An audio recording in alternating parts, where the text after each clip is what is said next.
name is Justin Lardenois, and I'm the chair of the Planning Commission. Welcome to the Planning Commission meeting. Please remember to turn off your cell phones.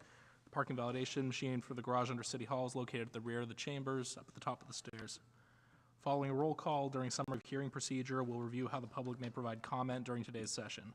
At this time, we will rise and say the Pledge of Allegiance. Pledge allegiance to the flag of the United States of America and to the republic for which it stands, one nation, under God, indivisible, with liberty and justice for all.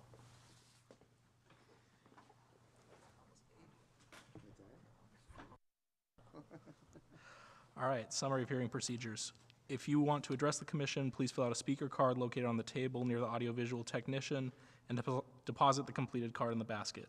There are also speaker cards in the back of the chambers and at the side entrance. The procedure for this hearing is as follows. After staff's presentation, applicants and/or appellants may make up to a 5-minute presentation. During the public comment period, the chair will call out names on the submitted speaker cards in the order received for those members of the public who attend in person. As your name is called, line up in front of the microphone at the front of the chamber. For members of the public who attend by teleconference, the meeting technician will connect those persons who desire to speak to the commission so they may be heard. Generally, each speaker will be given up to 2 minutes for public testimony, and speakers using a translator will have up to 4 minutes. At the discretion of the chair, the time allotted to each speaker may be changed depending on the number of items on the agenda, number of speakers, and other factors. Speakers using a translator will have double the time allotted.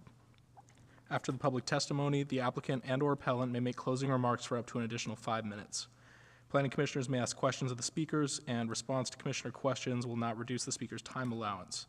The public hearing will then be closed, and the Planning Commission will take action on the item. The Planning Commission may request staff to respond to the public testimony, ask staff questions, and discuss the item. If you challenge these land use decisions in court, you may be limited to raising only those issues you or someone else raised at the public hearing or in written correspondence delivered to the city at or prior to the public hearing. The Planning Commission's actions on rezonings, pre-zonings, and general plan amendments and code amendments is only advisory to the City Council. The City Council will hold public hearings on these items. Section 20.120.400 of the Municipal Code provides the procedures for legal protest to the City Council on rezonings and pre-zonings. The Planning Commission's action on conditional use permits is appealable to the City Council in accordance with Section 20.100.220 of the Municipal Code. Agendas and all staff reports for this meeting may be accessed at the city's website. So now we'll go to call to order and the orders of the day. And I just realized I skipped over taking roll, so apologize for that. We'll go back and do that. So for the roll call, myself, Justin Lardenois, Chair, I'm here. Vice Chair Arnellis Wise is not present. Commissioner Barocio? Here. Commissioner Bickford? Here. Commissioner Cantrell is not here. Commissioner Casey? Here. Commissioner Garcia? Here. Commissioner Oliverio? Here. Commissioner Rosario? Here. Commissioner Tordios? Here. And Commissioner Young? Here. Apologies for that. Okay, we'll go back to call the order and orders of the day. Before we begin, I want to remind the Planning Commission and members of the public to follow our code of conduct at meetings. This includes commenting on the specific agenda item only and addressing the full body. Speakers will not engage in conversation with the commissioners or staff. All members of the Planning Commission, staff, and the public are expected to refrain from abusive language. Repeated failure to comply with the code of conduct, which will disturb, disrupt, or impede the orderly conduct of this meeting, may result in removal from the meeting. This meeting of the Planning Commission will now come to order. I've been asked by the city attorney to ask if anyone on the commission has had any ex parte communications, any communications with folks about items on the agenda outside of this meeting. I don't know how to turn on my hand here, but yes, on the only item in the public hearing, I've had discussions. On item 5A? 5A, yes. Does he need to say who he communicated with? Could you say who you had a communication with? Yes, by name or party representation. So the applicant, shadowy figure, no. The applicant, the owner, and a community member, both on each side of with opposing views. But yes, I've had communications with them. And I myself also met with a community member named Jesse Powar. Anyone else? Just going to remind the Commission, the purpose of this is just so you can disclose to the public, so telling them that you're not biased because you've disclosed that you've had a conversation, so we just want to be open with our conversations, just so that everyone knows kind of what's behind this decision. So, all good. All right, moving along, we'll go to public comment. This is the portion of the meeting where you can give public comment on items that are not on tonight's agenda, anything relating to city business. And so same rules as I spoke to earlier apply. Also just want to clarify that the commission cannot take any formal action without the item being properly noticed and placed on an agenda. And in response to public comment, the planning commission is limited to the following options: responding to statements made or questions posed by members of the public, or requesting staff to report back on a matter at a subsequent meeting, or directing staff to place the item on a future agenda. Do we have any speakers for public comment for items not on the planning commission agenda, either in person or over Zoom? We do have one hand raised. All right. All right, if you could unmute them, and then the speaker could state their name and then unmute yourself, and you'll have 2 minutes to speak. Lonnie, if you could unmute your device.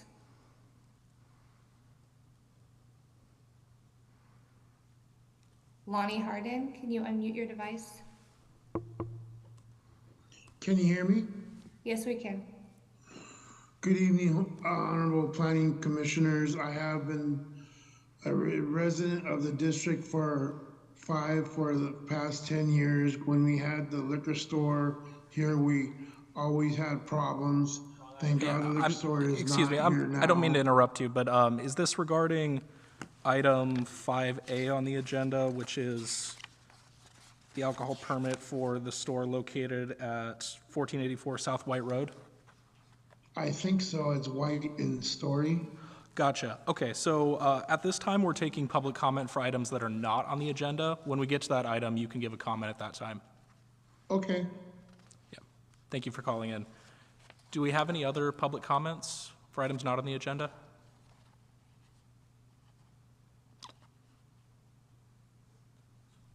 We do not. Okay.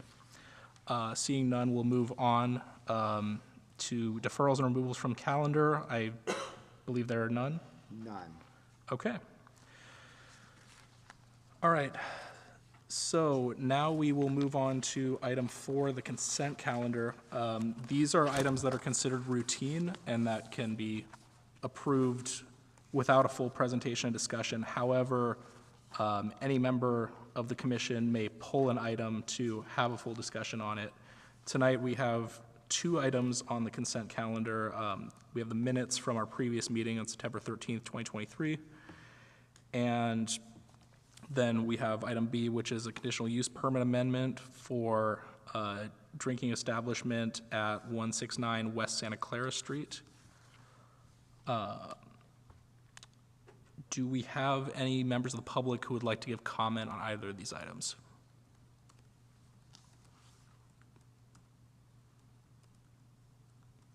We have one hand raised. On Zoom? I'm not sure it's on the specific item, but we can ask them. Sure. So, yeah, if staff could unmute the person and they could state their name and what item they want to speak on. Excuse me, sorry. And then you'll have 2 minutes to speak. Jeffrey, please unmute your device.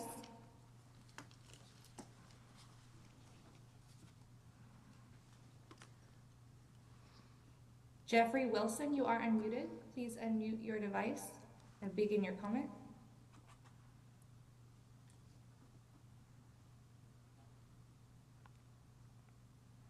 Hello? We can hear you.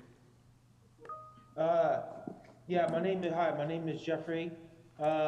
Good evening to all the planning commissioners. I have been living here at the road of Mount Vista for about a year now. Please, we do not want a liquor store. It causes major problems. in the Jeffrey, neighborhood. if I may interrupt you for a second, are you commenting on the license for the store at 1484 South White Road? Yes, Okay, so this is actually not the time for comments on that item. When we get to that, you're free to make a comment then. Apologies for the confusion. Do we have any other? Chair, there's no other hands. Okay. No further public comment on the consent calendar. Also, I'd just like to remind everyone on the dais to mute your devices. Great, so we'll go back to the commission. Do we have? Motion to approve both items on the consent calendar, please. Second. Commissioner Oliverio has a motion to approve the consent calendar, and we have a second for Commissioner Casey. Any further discussion? If not, we'll go to a vote. Vice Chair O'Nellis-Wise? Yes. Sorry. Commissioner Borosio? Yes. Commissioner Bickford?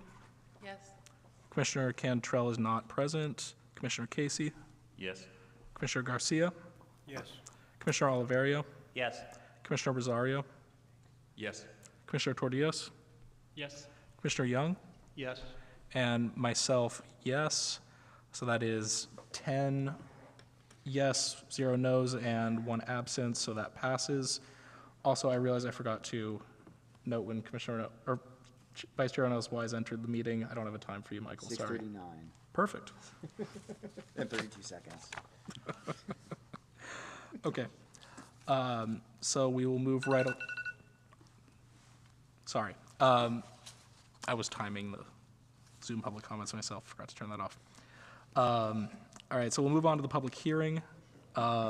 So this is the time that we'll discuss CP 22-024 and ER 22-187. This is a conditional use permit to allow the off-sale of alcohol for a full range of alcoholic beverages under a Type 21 ABC license within an existing tenant space, Fast Mart, located at 1484 South White Road. It's my understanding that there's a staff presentation on this item. Great, so we'll go to that, and then I know there's interest from the public, so just to reiterate the process from earlier, we'll have the staff presentation, then the applicant will speak for 5 minutes, then we'll take public comment, then the applicant will speak again, and then we'll go to the commission. Thank you. Good evening, Commissioners. Cameron G., Project Manager from the Planning Division.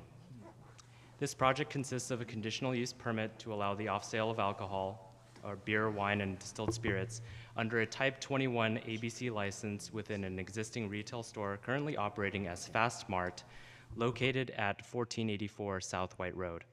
Alcohol sales would occur from 7 a.m. to 11:30 p.m. 7 days a week, coinciding with Fast Mart's hours of operation. The site is surrounded by medical offices to the north, a 2-story multifamily residential building to the south, detached single-family residences to the east across Mount Herman Drive, and detached single-family residences to the west across South White Road. Fast Mart occupies approximately 1,537 square feet of a commercial building shared with a public eating establishment, La Barrière. The project is consistent with the site's general plan land use designation of neighborhood community commercial and general plan policies regarding neighborhood retail development that provides safe and convenient access to goods and services. There is also a general plan policy which gives preference for the off-sale of alcohol to establishments that offer a full range of food choices. The off-sale of alcohol at Fast Mart would produce an additional revenue-generating opportunity associated with the existing grocery products being sold.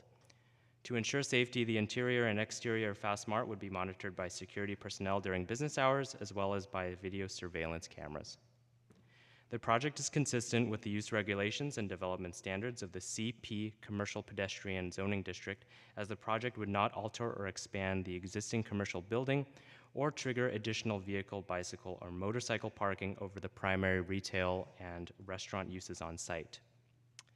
A determination of public convenience or necessity is not required for the project, as the project site is not located within an overconcentrated census tract or within an area considered to be high crime.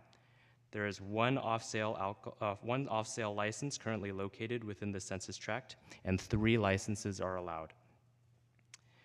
The site is not located within a police beat considered to be high crime, which is defined as 20% above the city average. A police memorandum dated July 18th, 2023 states that the police department is neutral to the off-sale of alcohol at this site. An initial police memorandum dated February 1st, 2023 stated that the police department opposed the off-sale of alcohol at this site, citing a large volume of service calls within 1,000 feet of the site. The initial memorandum also identified a history of ABC violations a previous business owner committed. From additional discussion with the police department, the second memorandum considers that a new business owner is applying for this conditional use permit, as well as the fact that fewer service calls have been received since the first memorandum was written. The addition of off-sale alcohol at this location meets the required municipal code findings for the off-sale of alcohol outlined in Chapter 20.80, Part 11. The addition of off-sale alcohol at this location would not create more than 4 off-sale establishments within a 1,000-foot radius of the site. Only one other establishment with an active license is within that 1,000-foot radius. Fastmart, however, is located within 500 feet of a school and within 150 feet of residentially zoned properties. Fastmart is located approximately 400 feet from Thomas More School to the south across South White Road, and approximately 150 feet from residentially zoned single-family properties to the east across Mount Herman Drive and west across South White Road. The entrance to Fastmart is oriented away from Thomas More School and the residentially zoned single-family properties nearby. The operations plan for this project specifies that Fastmart would require monthly alcohol sales training for employees, install interior and exterior security cameras facing the parking lot and public right-of-way, and the presence of 1 security personnel for every 10 patrons on site during business hours. In addition, Fastmart would install signs prohibiting loitering and maintain the site 3 days a week. These operations plan provisions, which are included as conditions of approval in this conditional use permit, are counterbalancing considerations that, along with the building's orientation and police department stance, allow staff to make the finding that this proposal would not adversely affect the surrounding neighborhood. As the project only includes interior tenant improvements for the indoor storage of alcohol, the project is categorically exempt pursuant to CEQA Section 15301A for existing facilities.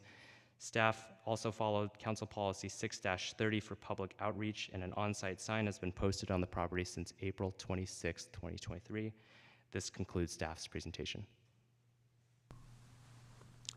Thank you. I see a request from Commissioner Oliverio to speak. Is that something that needs to come up before the public comment? Question for staff.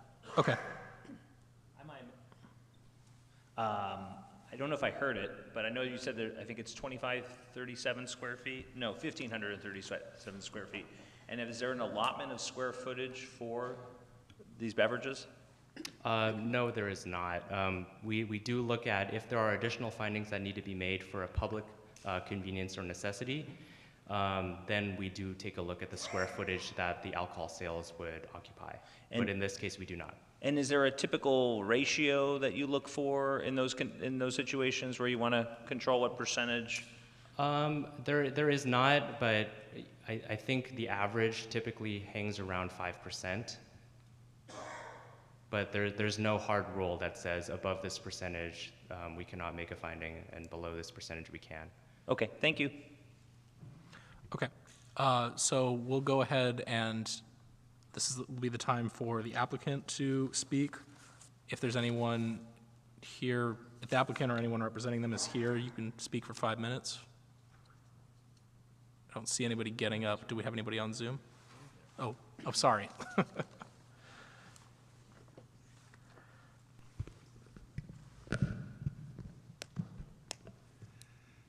Good evening, Commissioners, Mr. Chair, staff. Vince Rivero, 1154 Park Avenue, VER Engineers.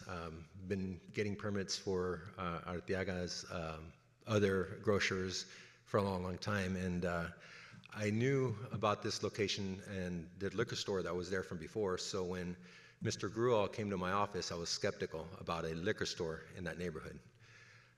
It took some time and some convincing, but what he's running here is not a liquor store, he's a grocer.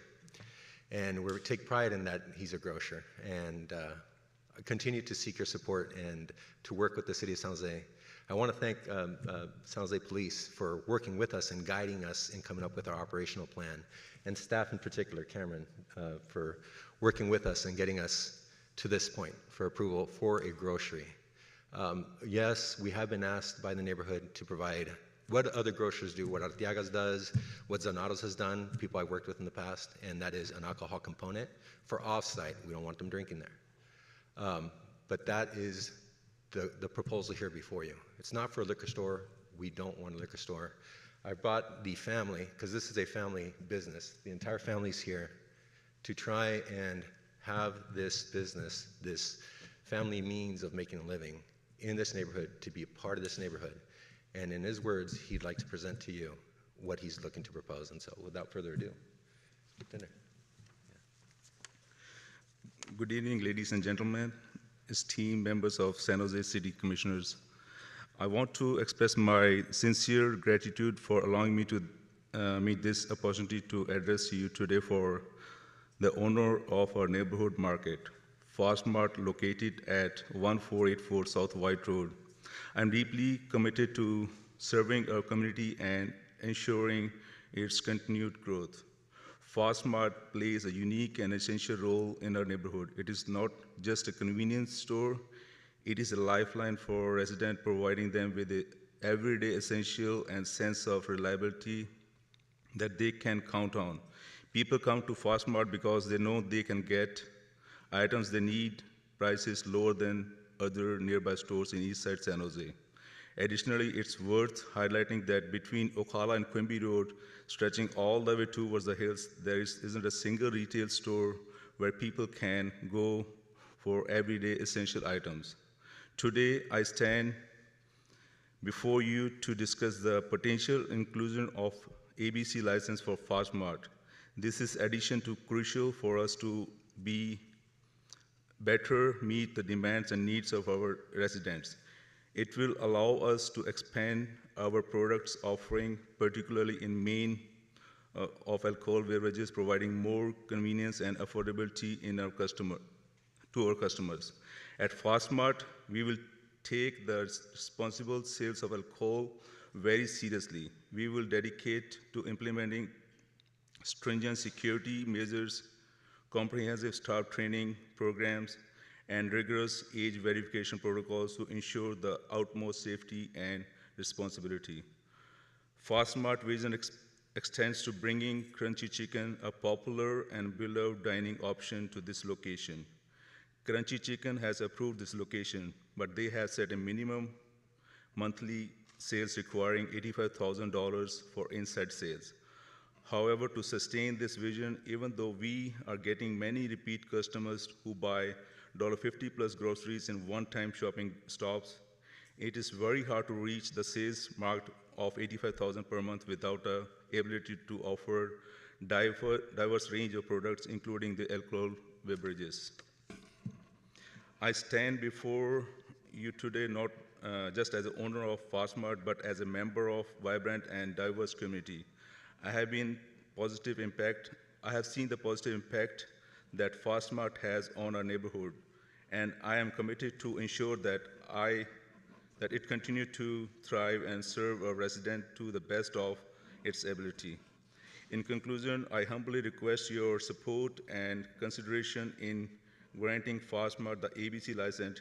It needs to enhance the convenience, affordability, and overall experience for our community. Together, we can ensure that Fast Mart remains the vital part of our community, providing the service our residents deserve. Thank you for your time and attention and your dedication to our wonderful city and its residents. Thank you.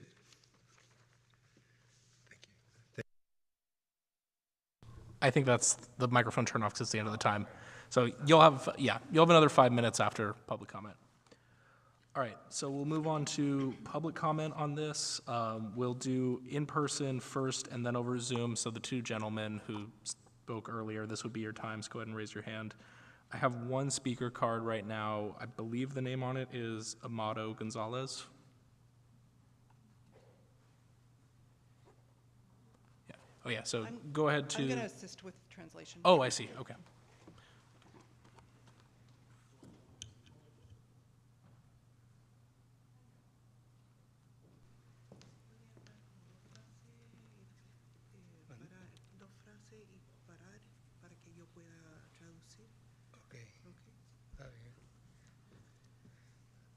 Hola, sí, buenas noches. Mi nombre es Amado González y mi razón por aquí estar hoy es para, pues, a ver si no continúan dando licencia de licor para esa dirección 1484 de la White Road, porque incluso tenemos una high school a 3, 4 cuadras de ahí y tenemos bastantes problemas cuando salen los niños de la escuela allí a la tienda a comprar de artículos de toda clase. Eso era antes, yo no digo ahorita porque no está funcionando con licor. Y yo tengo un restaurante enseguida en la otra puerta, en el 1480, la White Road, por 30 años. Entonces yo he vivido esos 30 años la situación de esa licorería con muchos problemas. Para aclarar, ¿usted es el dueño del restaurante? Sí. Okay. Good evening, Commissioners. Cora McNaughton translating. My name is Amado Gonzalez. My reason for being here today is to see if we can not continue with providing a liquor license for 1484 South White Road. We have a high school approximately 3 to 4 blocks from the site, and we have enough problems when the students get out of school going and buying not liquor, but going and buying at that store. Now the problems were worse before when there was liquor being sold there. He is the owner of the restaurant at 1480 South White Road, and he has been the owner of that restaurant for 30 years, so he's very familiar with the history there. Chair. So es mi petit. Oh, what? I'm sorry. Continue. Sorry. So, could you translate what he just said? Yeah. Sorry, I didn't hear. Oh, could you translate what he just said? I just did. That was all. Oh, no, he said something else after you spoke, I thought. Oh, I'm sorry, I didn't hear it. Yeah. ¿Dijo algo ahora recién? ¿Dijo algo recién? ¿Algo más? No, que quería pues saber, pues era mi venida a estar aquí era para poner algo. Digo, no estoy en contra de nadie, pero he vivido 30 años ese problema de esa situación. Okay, he would just like to add that that was his only reason for being here today was to, he's not against anybody and their business, but he just wants to make sure that they take into consideration his understanding of things having been there for 30 years. Okay, thank you. And Commissioner Oliveira, did you have a question for the speaker? Yeah, go ahead. ¿Qué es el nombre del restaurante? La birrería restaurante. La birrería, okay. Gracias. Could you translate the question and his response? The question was, what is the name of the restaurant? And it is the restaurant La Birrería, which is right next door. Okay. Thank you. Was that it, Commissioner Oliveira? That's it. Okay, great. Do we have anyone else in the chambers who'd like to speak on this? Oh, sorry. Oh, you didn't. Was it a question for the speaker? Yeah, go ahead. Commissioner Casey. I'm wondering, does his restaurant have or serve any alcohol? Quiero saber si su restaurante sirve bebidas alcohólicas, si usted vende bebidas. Sí, vende cerveza nomás, vino en wine. Yes, they do sell beer and wine. Thank you. Great. Okay. Thank you for your comment and thank you for translating. Do we have anyone else in the chambers who'd like to speak on this item tonight? Okay. Yeah, and if not, we can move to Zoom public comments. Well, yeah. Oh, Thank you. Good night. Thank you.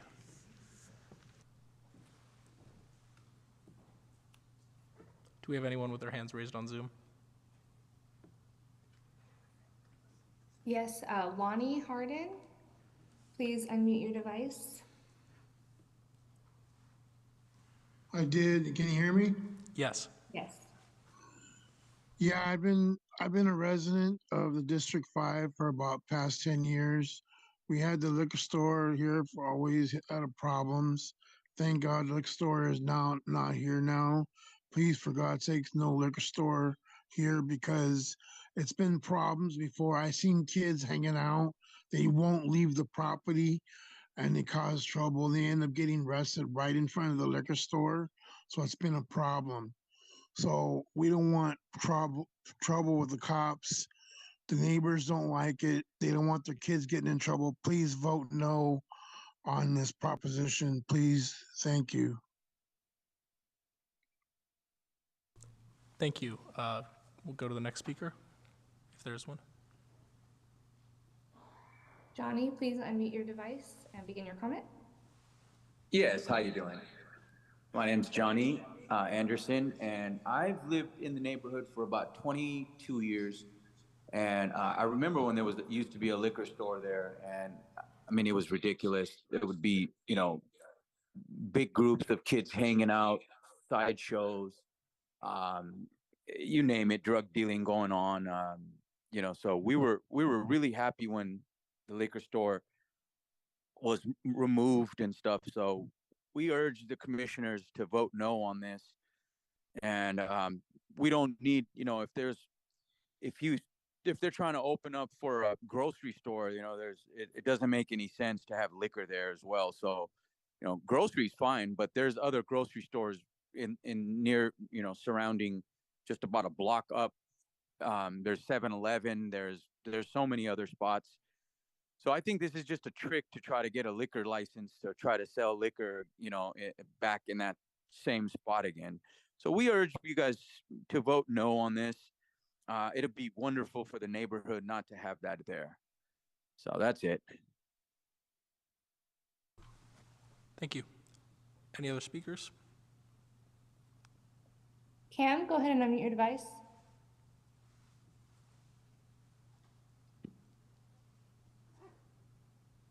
Hello. Yes. Yes. How you doing? This is Cam.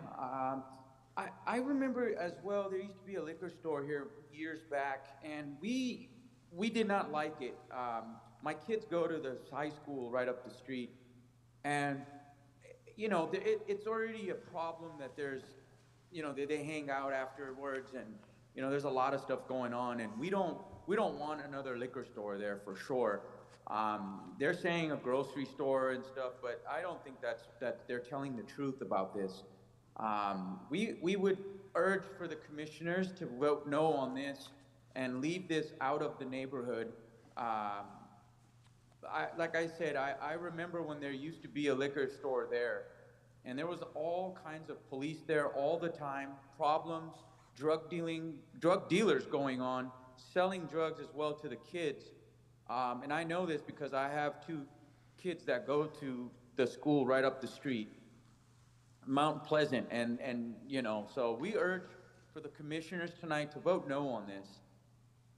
Thank you.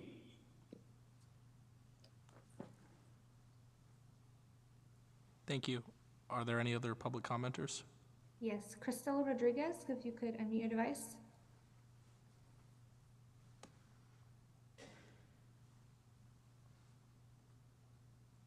Hi, good evening, Honorable Planning Commissioners. My name is Crystal.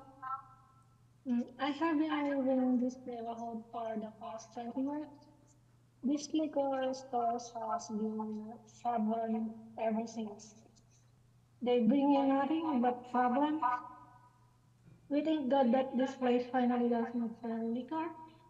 We want to keep it this way. This will keep our neighborhood safe.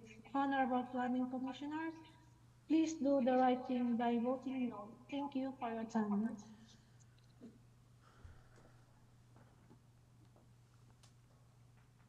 Thank you. Anyone else for public comment? Jeffrey, go ahead with your comment. Yes, can you hear me? Yes. Yes. My name is Jeffrey. Good evening to all the planning commissioners. I have been at this facility here for quite a while, over years now. Please, we don't need a liquor store because it's major problems in the neighborhood.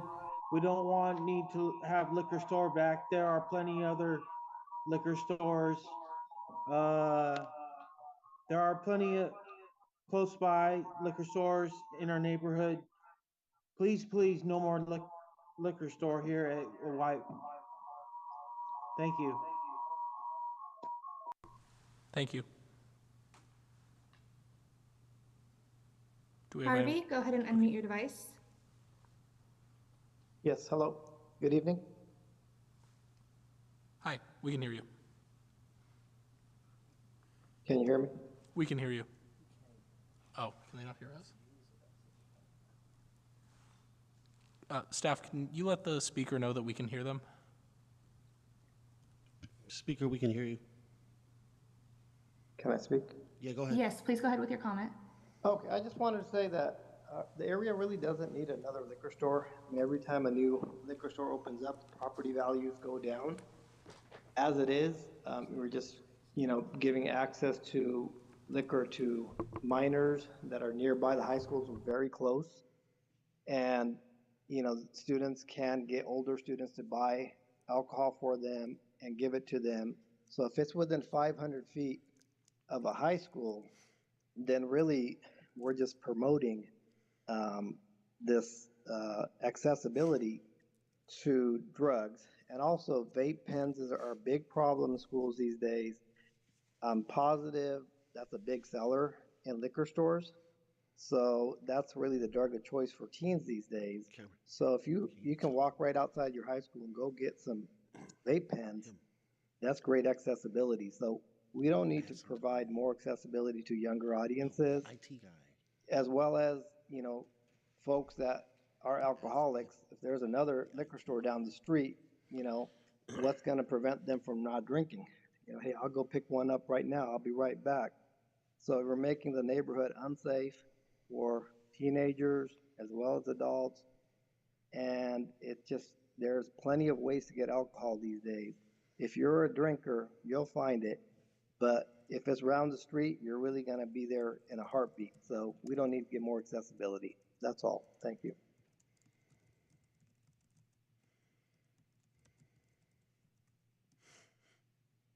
Thank you. Next speaker, please. Michael, go ahead and unmute your device.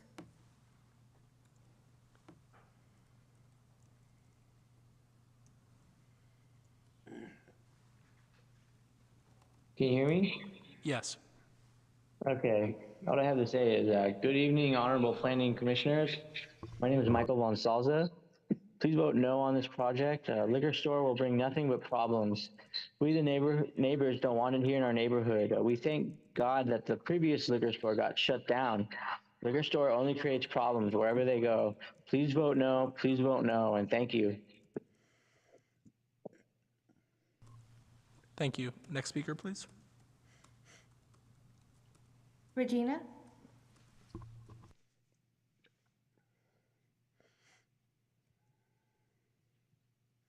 Regina, go ahead with your comment. Hi, this is James and Regina Lopez. Good evening, Your Honorable Commissioners. We've been in the neighborhood about 5 years now, and then a lot of concerns and a lot of issues. We have, kids and family. We don't need the liquor store, but the neighborhood needs to be safer. Needs to be. I need to come to do things right, and I'm voting no. Thank you at this time, but we would help us. Thank you.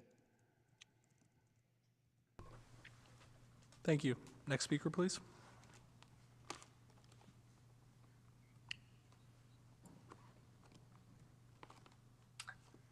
Hi, my name is Amber May, and I'm a resident in this community. I oppose opening a liquor store. If there's one already there and they're selling food products, that's fine, but alcohol sales across from a high school is only promoting more violence, more substance abuse, and I'm objective to that. So please, commissioners, please reject this license. Thanks. Thank you. Next speaker, please. Noel, please unmute your device. Hello, can you hear me? Yes. All right, good evening, commissioners. I'd just like to say vote no on having a liquor store, reopen neighborhood. I've been there, living there on and off throughout my whole life. And as I see, there's nothing but crime. This drug dealing, homeless, everything. We don't need that no more. It's be more safer without one. Thank you. Vote no. Thank you. Next speaker, please. Ray, please unmute your device. Go ahead with your comment, Ray.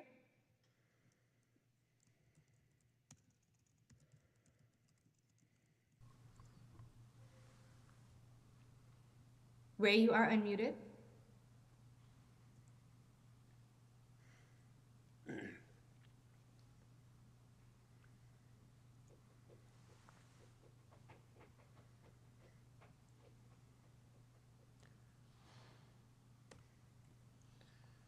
Hi.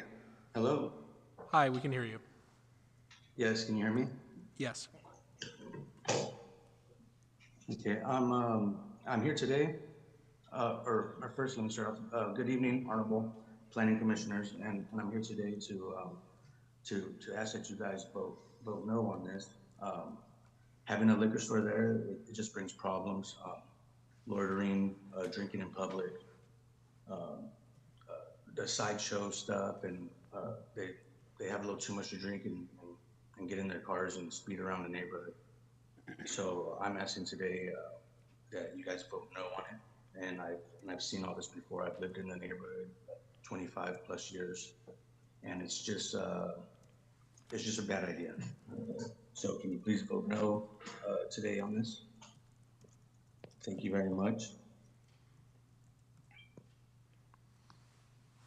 Thank you. Oh, sorry. I thought you were done. Go ahead.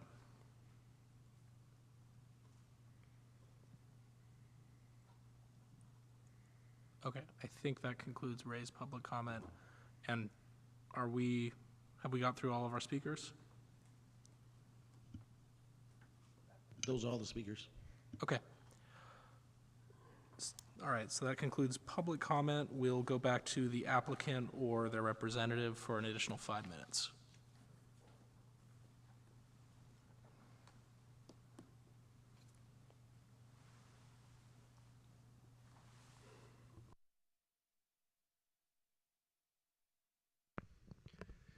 Thank you, commissioners. Appreciate it. So, yeah, we heard the neighborhood loud and clear. No liquor stores. That's not what we're proposing again. Liquor, alcohol is a component. In order for us to be able to compete with the Arteagas, the neighborhood markets like the Zanados, we need to have that adult beverage component so that our fresh meats can also sell like they do. Hoover is not that far away from Zanados. We understand that. We've met with members of the community. We've worked with the police department to address these concerns. We are not part of the past or the history of the site that was there. We also, I myself, have family that lived on Rocky Mountain Road. I have cousins that graduated out of Mount Pleasant. I understood the problems that the previous liquor store brought to this neighborhood. That's not what we're proposing. Also, I'd like to work with the owner of the birria, Señor Amado. Me gustaría hablar con usted un poquito después. So we can work together to combat and prevent any of these issues. I heard sideshow, I heard liquor stores, I heard the problems. That wasn't us. We worked with the police department, we worked with staff, we're hoping you will work with us to allow our grocery component, our grocery store with an alcoholic adult beverage component to be a part of this neighborhood. That's all we're asking. Thank you. Thank you. So that concludes the applicant's period to speak. We'll go to commissioner discussion. I see Commissioner Oliverio. Go ahead. Thank you, Chair. So back to staff on square footage limitations. So I think oftentimes the limitations are looked as to make sure that the intended uses when applied remain. And I'm saying what you already know. But by not having a square footage limitation, then that could change. However, if the commission suggested a percentage, then that's what's locked in. And then I'm assuming if someone were to complain, the city would come out and make the measurements and say you're in compliance or non-compliance. Is that correct? Yeah, that's correct. The commissioners can suggest a condition to be added to the conditional use permit imposing a certain square footage of alcohol. And then in the staff plan, it talks about 75 feet of space. That is spirits behind the counter, is that correct? Or does that also include beer in the refrigerator?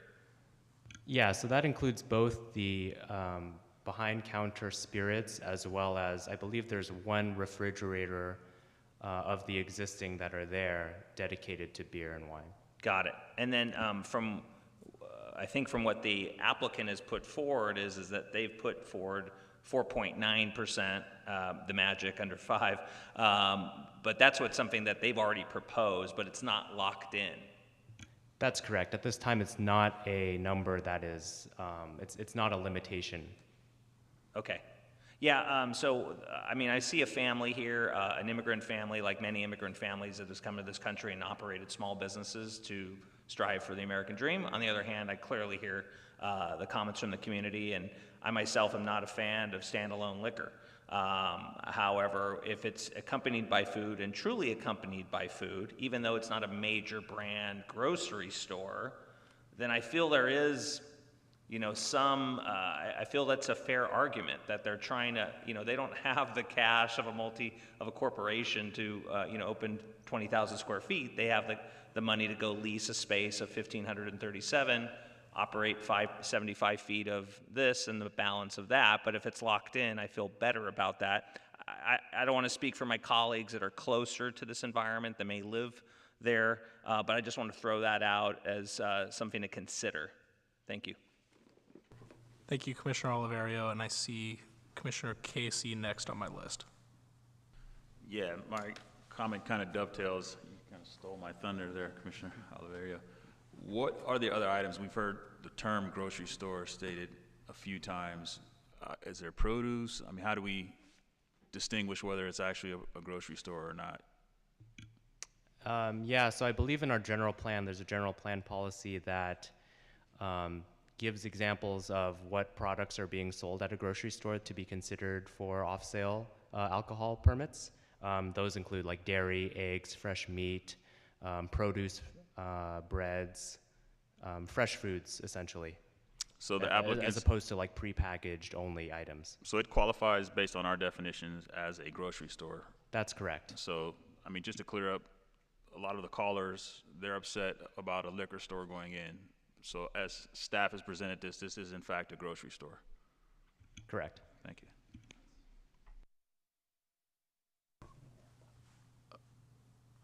Okay, and actually, I just got a question for some of my colleagues for AV. What's the right way for someone to request to speak? Like, what's the right button on our tablets?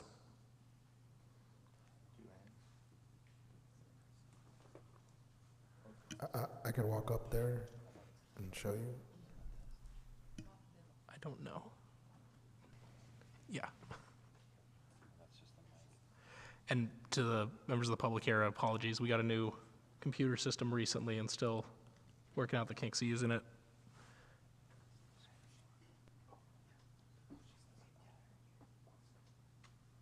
So what was the answer? Just so I can tell everyone. What? Who are you waiting for?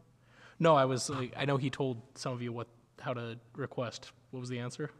Oh, it's a little knob on the top, a little icon on the top. Oh, this one? Press it, yeah. It's that one. Maybe this one? Oh, I see. Okay, yeah. So at the very top of your screen in the middle, there's a little icon of 3 people. I guess that's the way you request to speak. All right. Apologies for the interruption there. Commissioner Young, I believe you were next. Thank you, Chair. I have a couple of questions for the applicant. Is that? Yeah, can I that's do that totally now? in order. Okay, great. So, Mr. Grewal, thank you very much for the email you sent. I'm guessing you sent it to all of us, but I appreciated it. You provided a lot of information, a lot of background on your own professional experience, which seems to be pretty extensive. You operate 3 Denny's restaurants, from what I understand. Is that correct? Yes, sir. 3 Denny's restaurants. Okay, great. Thanks, sir. I actually went out to the site today, and I wanted to provide a context for my fellow commissioners, but I want to make sure I understand. So at the site where the La Beria restaurant is, then there's a sign that says Vista Liquors. Is that the plot that you're taking over? No, I already took over that plot almost 14 months ago, and I'm operating it as a fast mart. We covered that the Vista Liquor, but that cover came off yesterday. There was like strong winds over there, so that cover came off from the Vista Liquor. But it's a fast mart. You can see on the main road, we have a fast mart big sign. Okay. Once you enter the parking lot, you see the under La Brea restaurant. There's a sign Fast Mart. Yeah, I saw the sign, but I wasn't. So the old liquor store where the sign says Vista Liquors, that's not the business that you're taking over. Is that correct? No, that's the business, but the name is changed actually. It's not a Vista Liquor anymore. It used to be Vista Liquor almost, I think, 3 years ago. Right. So there were like 2 owners prior to me. I think the owner, all the public they were talking about, like I think there were a lot of shady things going on. I think one of the owner's wife died, so like he was upset. I don't know what happened to him. That's what I'm hearing. And then a lot of things started happening at this place. He's also Indian. I haven't met him, but that's what I heard from people. You know, like he was a little bit not in stable because he lost his wife. You know, like they were together almost for 30 years, I think. Okay. Yeah, I took over that from almost like it was July last year or something. Yeah. Okay. Great. One more question. I happen to be a fan of crunchy chicken myself, but I'm not sure the other commissioners are familiar with that. So could you explain to the other commissioners what that is, and if you were able to get that in your store, what that provides? My friends, they own like a lot of travel plazas, right? So they have crunchy chicken, Cooper chicken, right? So they suggested me to bring in this area, right? Even I had a discussion with the neighbors, you know, like they want me to bring Denny's in that area, but there is no place where I can bring Denny's, right? Denny's need like larger space. So I can't open Denny's at this small, because Denny's have their own criteria. They have certain rules they have to follow. So then I started looking for other things, like say I checked with the Primo sandwiches, the guy on the Alum Rock, I think he's having some issue with his landlord.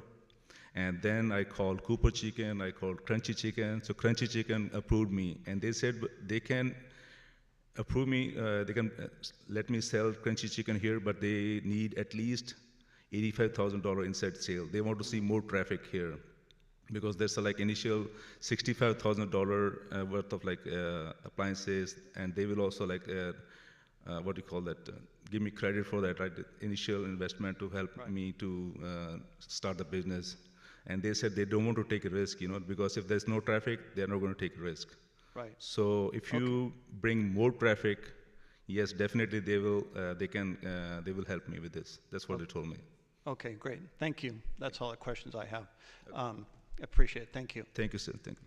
So I was at the site today. I wanted to disclose that, and I want to just give the commissioners a little bit of context on this. So this is on White Road, a very nice neighborhood of White Road. White Road is a large commercial street, right? It's a 45-mile-an-hour 2-lane street. So there are 2 small strip malls. The one to the north has a 7-Eleven, has a liquor store, and it has a restaurant. And then there's a medical building. It's kind of like a 2-story medical building there. And then there's the property that Mr. Gruwal has, which has the La Berea restaurant and his store. So, and the school in question, Thomas More School, is I believe it's either an elementary or middle school. It's across White Road, about 2 blocks down. I actually walked down there. It took me about 5 minutes to walk down there. You know, folks have been talking about Mount Pleasant High School. I put it on Google Maps. That's a 10-minute walk. So just, again, to give you some context. So I'm going to reserve some more comments for later, but I want to say a couple of things. This is an easy project to say no to, right? We got people calling in, we have all these problems. It's very challenging for a person to come in and take over a business that has been very badly run. And clearly, the liquor store that was there before was badly run, had problems with crime, had problems with illegal activity. That's why the other owner lost their ABC license, right? And that's why the police department initially was against the proposal, because I think they probably thought the same guy was trying to get his license back.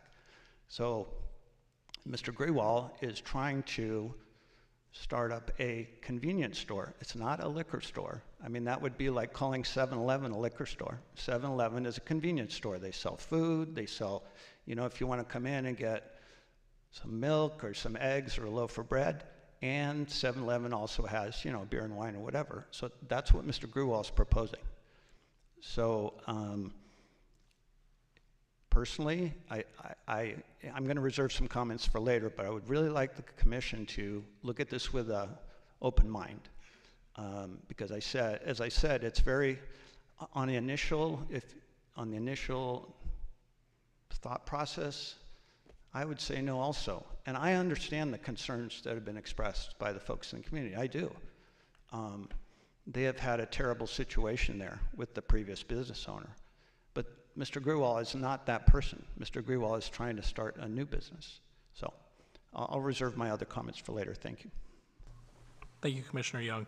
And if I could just ask a further clarification about Crunchy Chicken. My understanding is that their business model, they don't operate their own stores. They just form agreements with local stores to sell their menus. Is that correct? I see the applicant nodding. Okay. Thank you. We'll go ahead to Commissioner Bickford. Thank you. I have a couple of questions for Mr. Grewal, if he doesn't mind. There's a 7-Eleven 250 feet away in the next building over, I guess, from you. And obviously they sell beer, wine, and groceries. I'm questioning, is there enough business in this local community for 2 convenience stores within 250 feet? Are you confident of your business? Yes, ma'am. First of all, the 7-Eleven, their prices are too high. Right now, I'm not doing any marketing. All the customers, they're coming like kind of word of mouth, right? Because the prices are high, they come here, like especially for Coke. Like I sell Coke for $3.69, and 7-Eleven sell for $5, right? Once the customer come here, they will see the price difference because 7-Eleven model is different, right? Because there are 2 parties. One is 7-Eleven, one is the owner, right? So their profit margin has to be like 50%. Means if they buy something for $1, they have to sell it for at least minimum $2. But whereas I can sell at like 30% margin, right?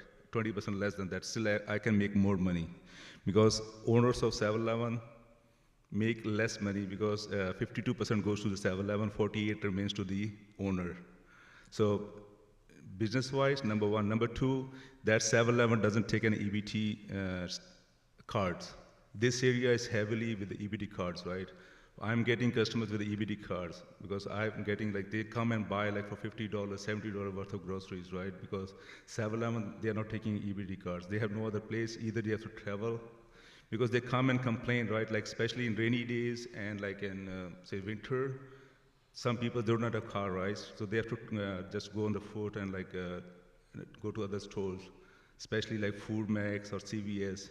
Sure. And one more thing I want to add, CVS Plaza, I think it might close because CVS already closed, right? And then this big plaza, it has been taken by Chinese firm. They are going to make like multi-story apartments over there. So that liquor store might go, I'm not sure, but I heard actually. And Food for Less might close. CVS is already closed because whoever the lease is canceling, they're not renewing the lease for that. So then this area might have more trouble because they won't have anything else. They have to travel further, you know, like other side to get the basic essentials, right? Like say groceries or like people come over here for milk, they just come from the apartment, just come here to buy milk, like say anything like for household items, right? So then they have to travel like the other side. Okay. Especially like senior citizens here. Thank you. I have one more question. The previous ABC permit was revoked because of problems in the area. And I saw that one of your ways of addressing that would be a security person on site, which also is also additional cost. Are you worried about the environment and what could happen when you do see some kind of a problem? What contingencies do you have for all of the concerns that people have called today? If it becomes a problem, what's your answer? Ma'am, I don't see a problem for this, right? Like if you have proper, measures, everything, like right now, even like people, they come for cigarettes, right? We tell them we can't sell it, we want to see your ID, right? If they look under 27, we need to see your ID. And they say, come on, man, like I have this thing. I mean, we tell them, boss, just for $2, we don't want to go to jail, right, for 6 months. And then they understand and they leave, right? So there's a way of saying, like how to tell the customer, right, like why we can't sell it. If we follow our rules, there won't be any problems. I can give you an example regarding my Denny's. First Denny's I bought was in Bremerton, like it's like northwest of Seattle. When I bought it, it's a Navy yard. All the Navy ships go there, right? So people thought I'm crazy. I bought Denny's right over there. So right now, you can check that. That's like one of the best stores in that area. Even at that time, I bought that Denny's in 2015. And John Miller, the CEO, at that time CEO, called us to Charlotte, to our headquarters, and he said, wow, what have you guys done? This anomaly, right? All the Denny's in Washington were going down, and my Denny's were going up. Because we were following rules, we invested heavily, we turned around the stores, and then after that, slowly, we started getting the customers back. And my GMs used to send videos from the customers and saying that, wow, it's the same Denny's that used to be earlier. So I'm confident over here too, I can do kind of this thing. That's like, I'm not a god, but I can try my best from my side. What I did for my Denny's, all the Denny's are about to close, and I turned them around. I can give you addresses, you can check on the Google, or like one is in Fairfield, and right on 80, on Travis Boulevard. So I'm confident I can make this a really good neighborhood market. Thank you very much. All right, we've got Commissioner Borosio. Perfect, thank you. I appreciate everyone's comments and staff's hard work on preparing this, for our vote. Question for staff on page 3, kind of going off of the square footage conversation, or the bottom of page 2 of the memo of the staff recommendation. Project description, it says 1537, and the plan set, I think it's Appendix F. I'm just curious, because I also went to the store, and is the 1537 the whole structure? Because the restaurant shares a wall, and it is a long rectangle structure. I wonder if the 1537 includes the store half. And then the second question is that exterior wall to exterior wall on all 4 sides? And if it is, what's the square footage of retail space? I assume it's a question for staff. Yes, question for staff.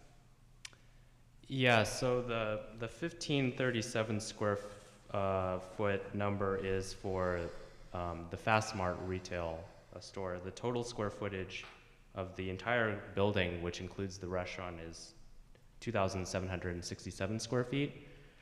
So it's roughly half of the existing commercial building. The square footage dedicated to retail sales, I think the applicant can give an estimation on that. So that would be probably subtracting, the counter space or the aisles of the store. Would you be able to give a rough estimate? Regarding the retail? I think it's total, like including side, it's like 1,500, but it should be around like 1,300 something if you take out those things. That's what we hired someone, like they measured, and I think Vince might have the numbers right. So.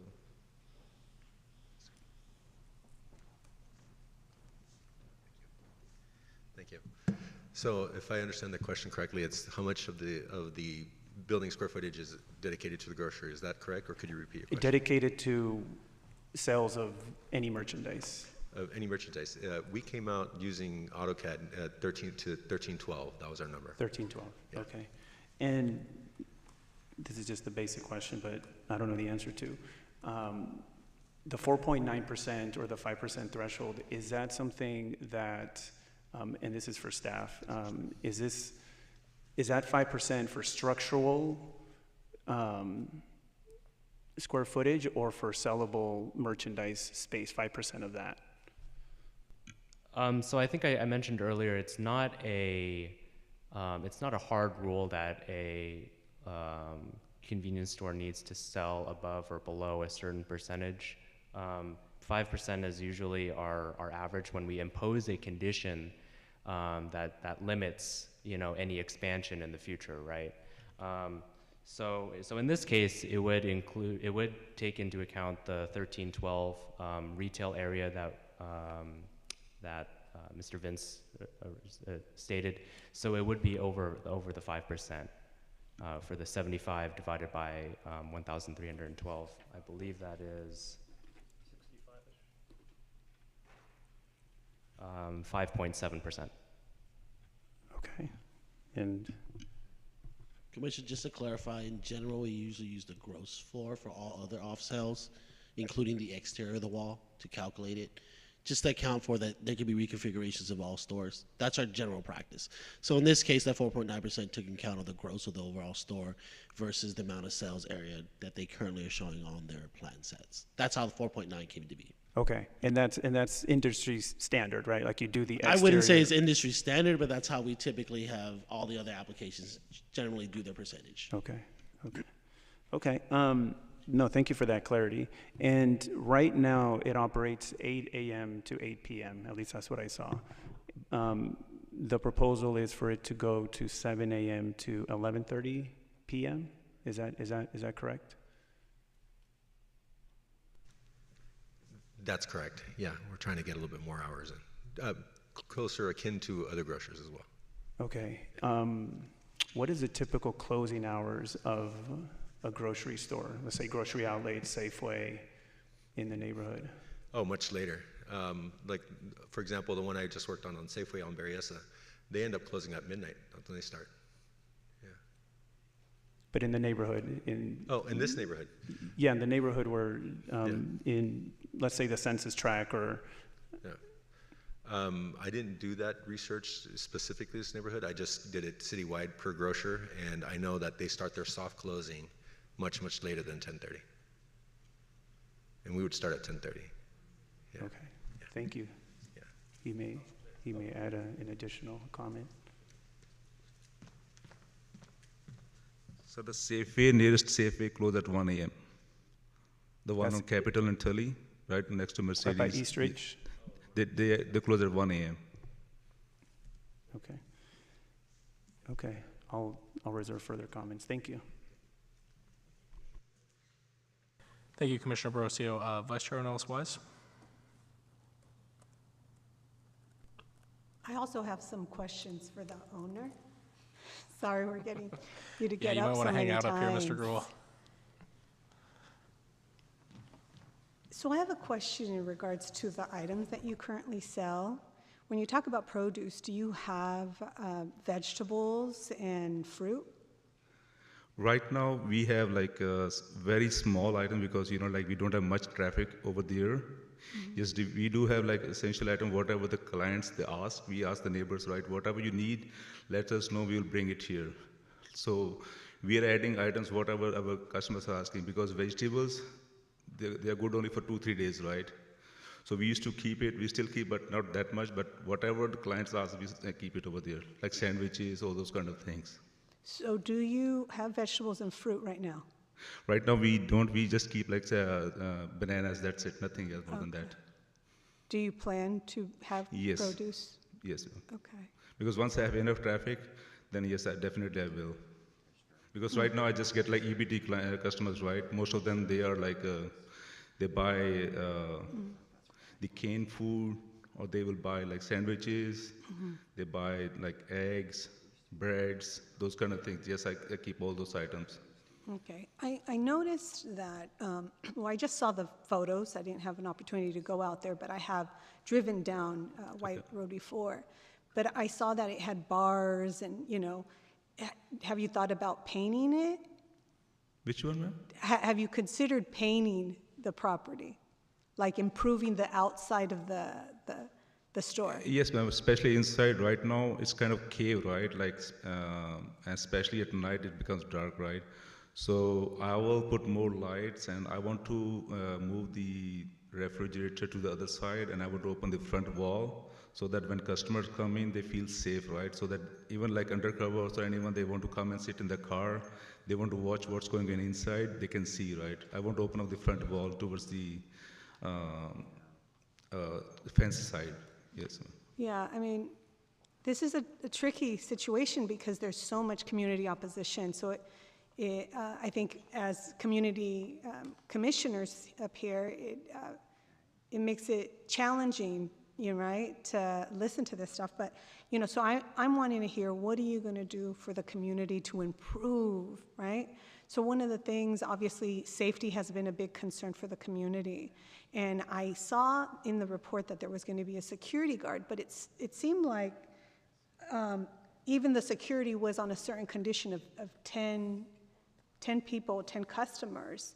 And it looks like after school seems to be the biggest issue. Maybe, I don't know, when the students get out, maybe at 3 o'clock. So tell me a little bit about your plans for security guard. Yes, ma'am.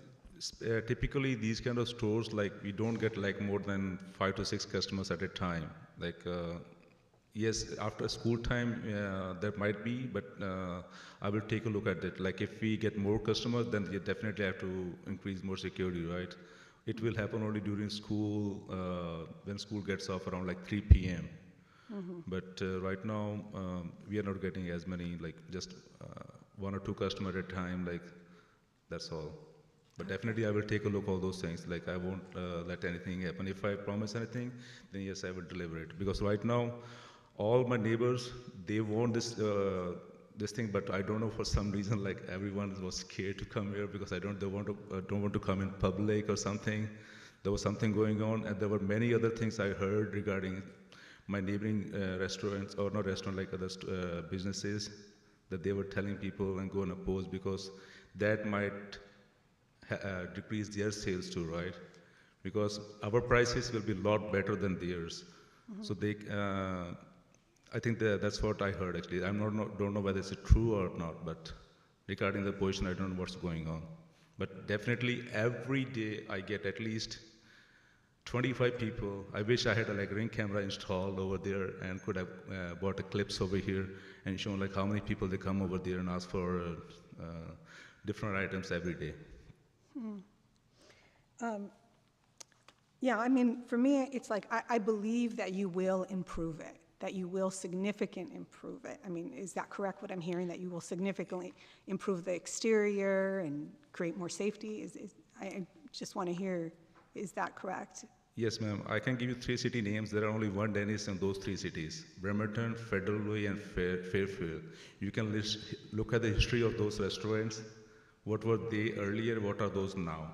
You can search in Google and see like what are like after I took over. I took over first Denny's in 2015. I invested almost $250,000 in that restaurant. Took out everything, installed new, and slowly like we started giving promotions, like, and so that people they come and see that this is not totally different restaurant under new management, right? And gave proper training. And whoever like was not like following the rules, we used to like decrease the hours. We never fired anyone.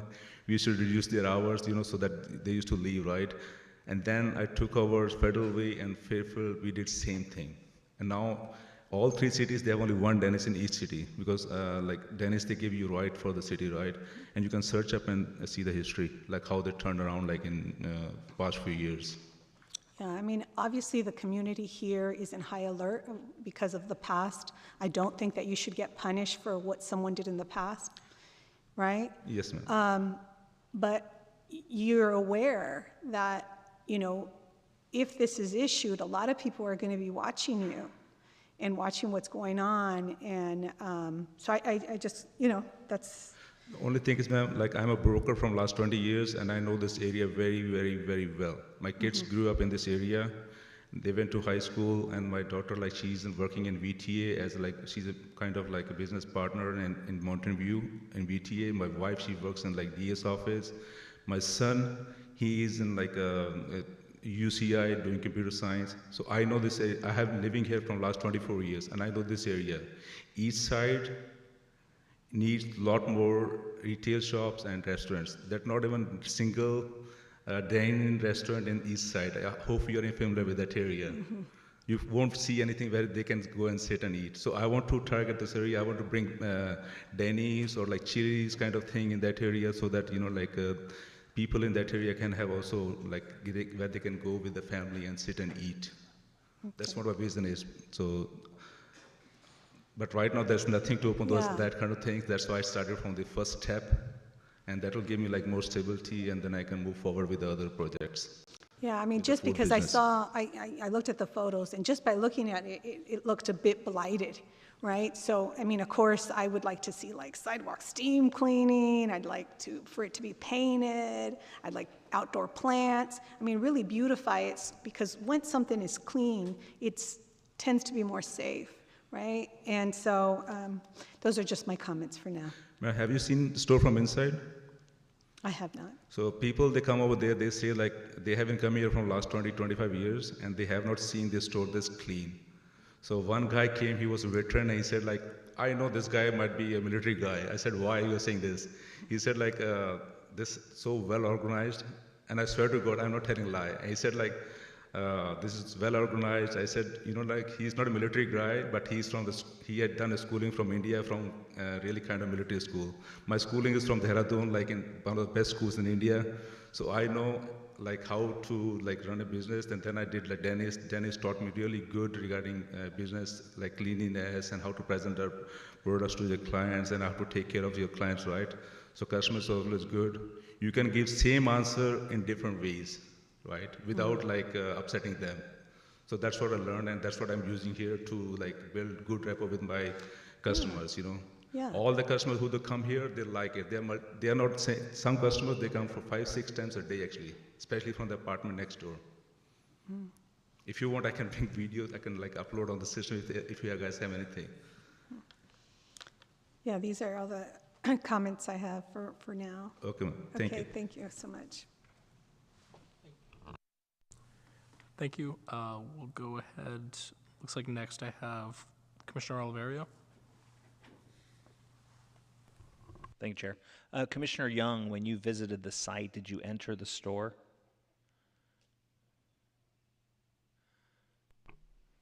I did not enter the store. I wasn't sure whether that was appropriate or not, to be honest.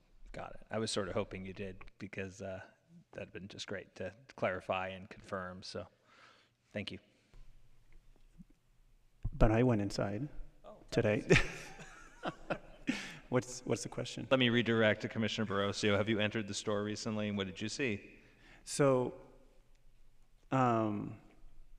you walk in, and it's painted white, right? I was expecting, Corona, like models and this and that, but in terms of the upper wall, because he's got fridges and aisles, maybe 2 aisles or 3 aisles. It's like a 7-Eleven, right? It's small. It's got 3 aisles.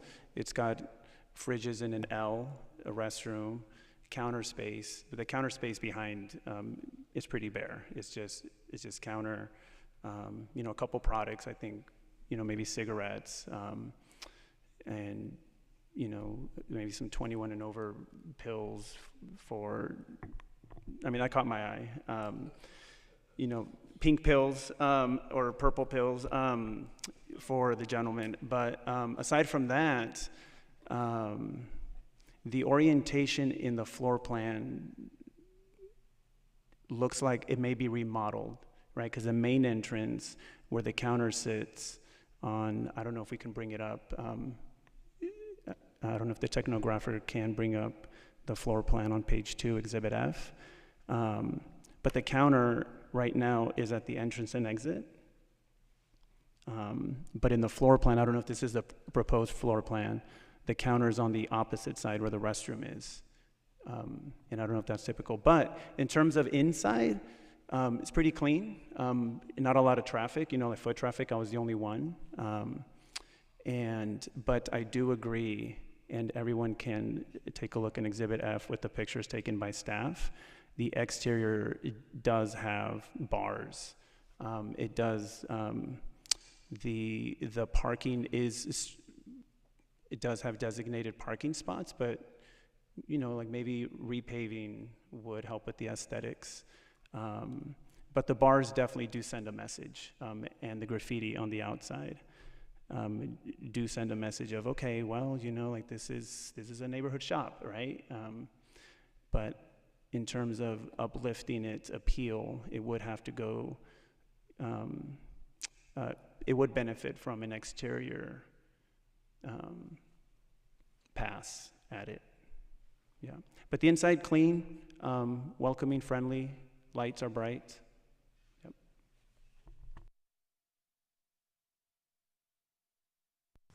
Okay, Commissioner Rosario?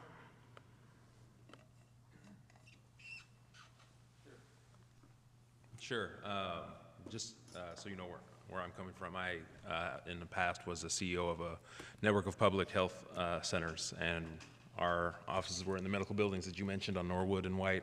We had clinics at Mount Pleasant High School and the corner of White and Story, and then also Story Capitol. So I'm pretty familiar with the area, and I definitely have been to the store, and I certainly did not think it was something I would want next to my house back when I was there in 2018, 2017. And so I understand why the folks are calling in and saying we don't want this back, right? So it seems like you said, it's, I don't know, sort of an easy one to vote no on, I guess you said. But one question I had was, so for the staff, you said that they're taking steps to mitigate or to ensure that there's not going to be any adverse impact on the surrounding community. But it seems to me like the way that it was in 2017, 2018, there was certainly adverse impact on the surrounding community, right? And now they're saying, well, we're going to put in a security guard if there's over 10 people, and then the applicant said there's not going to be 10 people there. So I guess how do you, when you're calculating whether or not something they're ensuring that there's not going to be an adverse impact, what are you looking at? Is there like a rubric, or how does that work? Yeah, so there's the typical security guard, security cameras, as well as site maintenance. Those are all conditions in this permit that we would take to consider for support of that there would not be any adverse impacts to the surrounding area. Yeah. Where does the 10 number come from? 'Cause I've been that was all the stores that you see like this, just like you said, I've never seen more than 5 people. That in was the a stores. suggestion from the applicant when they provided their operations plan initially. So why would the applicant suggest that we say we'll have a security guard if there are going to be over 10 people there, but then at the same time say there aren't going to be 10 people in there? So when we received the operations plan, and maybe the applicant representative would want to add something, but when we received the operations plan, it was worded that there would be 1 security personnel for every 10 patrons, not when 10 or more have been reached. Yeah, could you explain that? And just to be clear, the reason I'm asking is because I'm on the District 2 Neighborhood Leadership Committee, and if we had something like this coming into our neighborhood, and those folks are certainly opinionated, but they would be texting me all day, all night, and the next day. And they would not be happy if something like what this place looked like in 2018 was suggesting, well, we're going to come back in today and run the same type of operation. And so it's sort of like, I feel like this is a decision that the Planning Commission could potentially get wrong. Right. And we're going to look back on it and say, well, we trusted the person, but it didn't work. Yeah. What? I completely understand. Absolutely. And so it also seems like it's probably a pretty good business deal if you're going to buy a place that just lost its liquor license, because it's like, well, we don't know if we're going to get one back, so it's kind of, we're taking a risk here in buying this property and trying, because I'm assuming that you intended to sell alcohol there when you bought the property to eventually be able to, right? So yeah, the vision was essentially to do a grocer. We looked around. The family, like Jatinder said, has been in the neighborhood before. They knew what was lacking. They saw an opportunity there, and the opportunity was this grocery store with the adult beverage component. That's what we're looking for. But you bring up an interesting point there in terms of how it was assessed and where it came from. And Cameron is right. We proposed that because back in the day, in my younger days, I was also representing nightclubs, and what I learned in working with the police department and working with the nightclubs is once you start getting a certain number of people, security it's multi-tiered. It becomes not just the security personnel, but the establishment and the operational plan itself.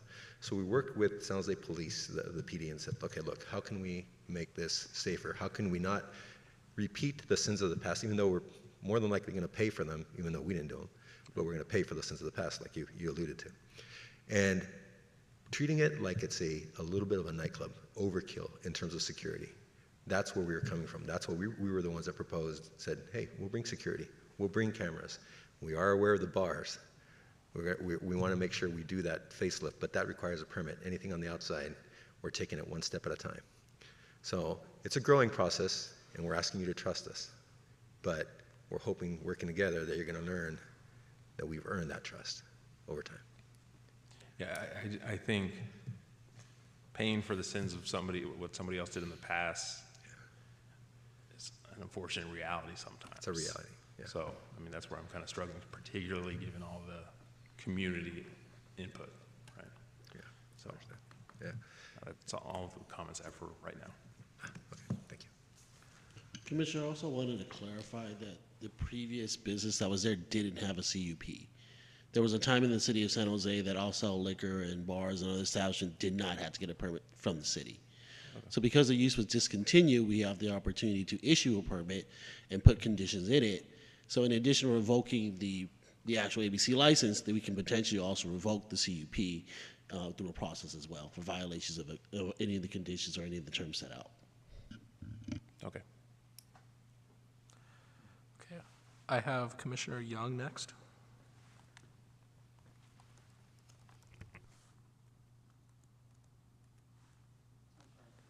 Oh, yeah, Commissioner Young.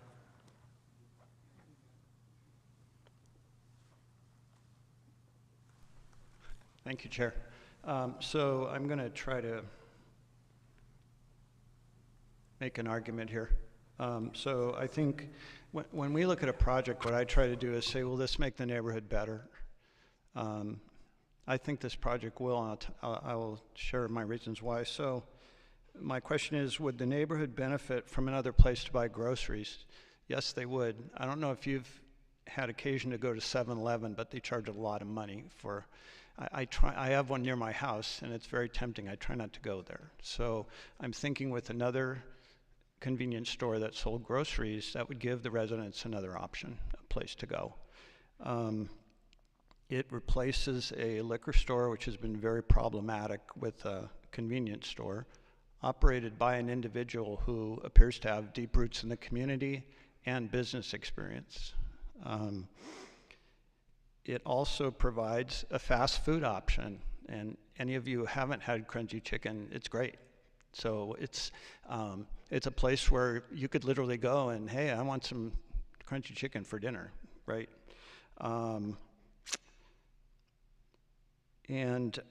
So here's kind of what I've learned on this commission is that for better or for worse, the sale of alcohol is profitable, and it helps people who want to operate food stores to make their operating, profit that they need. And, as Mr. Grewell stated, in order to get the crunchy chicken, he needs to have $59,000 a month in sales, I believe. So, there's a reason why Lucky's and Safeway and Smart and Final all sell liquor, right? It's part of the business model, for better or worse. So anyway, where I come down on this is that I think it would make the neighborhood better. I think one final thing that Mr. Grewell noted in his letter is between Ocala and Quimby Road, stretching all the way towards the hills, there is not a single retail store where people can go for essential items. That's true. I mean, I drove down that way today. I know there are, I know there's a Safeway nearby. That's great if you have a car. If you don't have a car, it's kind of a long walk to Safeway from there. So anyway, I'm going to make a motion that we approve the staff recommendation for this project. Okay. Second. I hear a motion from Commissioner Young to approve the staff recommendation and a second from Commissioner Casey. Okay. I still have hands up to speak, so we'll continue discussion before we consider that motion. Commissioner Tordios?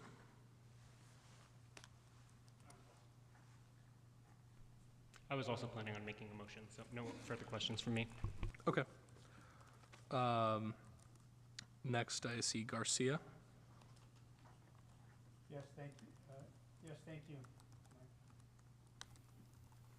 So I did have a couple of questions for the applicant. I noticed that, well, everybody noticed that there's been a number of liquor stores there in the last 20 years. But particularly, it looks like it's changed hands, or store licensors have changed hands 3 to 4 times over the last 4 to 5 years. From La Vista Mini Market to Vista Liquors to different variations of that name.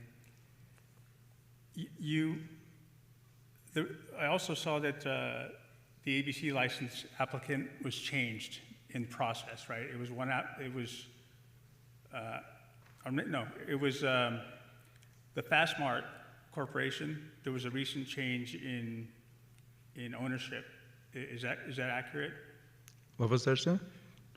Your Fastmart Incorporated, according to the California Secretary of State, there was a change in the statement of information for the ownership or the... No, ownership was taken by Fastmart, but for some reason, like city paperwork, they had like my different address. I don't know, from Los Gatos, and I sent an email like when I received the last invoice. So everything was wrong in the system. I don't know how there was an error regarding that, but it was Fastmart since I took over this business. No, but the Fastmart changed their filing with the California Secretary of State in September of last year. So one owner, or there were multiple owners, and one owner came off, is what it appears according to that website. Yeah, it was my wife actually. Yeah. Yeah. So my question is this: did you have any ownership or any financial stake in La Vista Mini Market, or vice versa? No, previous owners? not even single penny, no, nothing. Previous, those owners are totally different, like La Vista owners. Vista Liquor, I don't even know who are those guys. Before that, I have no idea, like anything. I had any kind of relations with them, like any so you don't know financial or anything, yes. Okay. I bought from them. There was a proper escrow. I have escrow documents showing that I bought this from them. It was through the business escrow on Tish Road. Everything was through the proper escrow. And everything is recorded actually, according to law. Okay, thank you. Thank you, sir. Thank you, Commissioner Garcia. Commissioner Oliverio? Commissioner Young, since you have the motion, would you be open to amending the motion to accept a friendly amendment to limit alcoholic beverages to no more than 5% of floor space? Yes, absolutely. I would be open to that. Okay. And would you be open, and is that okay for the seconder? Yes. And looking at the map, not having visited the site, I do notice it's pretty close to residential. Would you be opening to limiting the close time to 11 p.m. instead of 11:30? I would not. I'm really concerned sometimes on this commission when we get down in the weeds on operating things, and I would not support that myself. Okay, thank you. Then I won't bring up the topic of 40 ounces or tall boys. And then a question for City Attorney. On CUPs, can they be time limited, or the passage of the CUP is indefinite, or can you say come back in 1 year?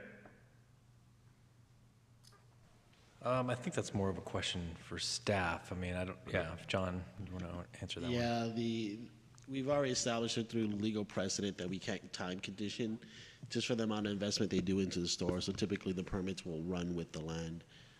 But the conditions also run with all those operations of the pond. Understood. And then if would it be in the purview, or has it ever been done before, to say we're granting a CUP and in 1 year we'd like planning staff to just give a verbal update at a planning commission meeting 1 year from now? I'm amenable to that as long as Cameron, the project manager, puts it in his schedule that he will remember to provide that comment. Sorry, there's a lot of conditions, remember, but I mean, you can put that as a condition, and we'll try to make sure we put it somewhere or the other to try to provide an update. Yeah, I think that would be, you know, listen, we're trying to acknowledge community concern, and I think we're trying to do, you know, everyone's doing the right thing to what they feel is right, and being that they can't be time limited, but knowing that, you know, there's decisions that commissions have made in the past, and they get no update, and they have no idea if what is how it's working out. And I think it would be good just to let the commission who's here a year from now to know this is what was discussed, here's the reality, it's just an update, you know, but at least you know, so we start to have a track record of responsibility. I would also want a recommendation. When you want to put in new conditions, I would also, generally staff likes to hear that the applicant agrees to those conditions as well before you guys vote on it. That makes a lot of sense. Yeah. So really, so just speaking out loud, I think the only thing that we would want the applicant to agree to is the 5%, because otherwise you're going to, assuming the maker of the motion is okay with a verbal, an update at a future planning commission meeting 1 year from now. Is that okay with the motion and the seconder? Great. And will the applicant please come up to the microphone and say whether or not you accept the 5% limitation on alcoholic items? Yes, sir, 5% is okay. That's fine. That's a yes? Yes. Okay, great. My apologies. So thank you very much, and that's all I have. Thank you very much for the... Okay, thank you, sir. Yeah, thank you. And just for housekeeping, Commissioner Young, were you also amenable to asking to receive an update in a year's time? Yes, absolutely. Okay. All right, and also just, given that's a year out, would it be helpful to, at this time, specifically state like what information we'd like to get in that update? I would imagine, I would imagine it would be, hey, here's what's, here's how it's laid out today. We went to the store, we observed fresh produce, or we didn't observe fresh produce. We observed milk or no milk, egg or, I mean, just a summary of what you see as the product, because I think the concern is that, is this truly offering an assortment of products closer to a grocery store in a small, compact setting? And you tell me if that's like fair or unfair, or would you spin it a different way? What do you think? I think it's fine if staff says, in general, this is the condition of the store. We'll put it as part of probably the agenda for good and welfare, like you normally have updates for other aspects. And we'll just basically see if they're consistent with the conditions of the permit. Okay. It's mainly what we're going to be looking for. It'll be an outing. It'll be fun. Okay, thanks. All right. Vice Chair Ornelas-Wise.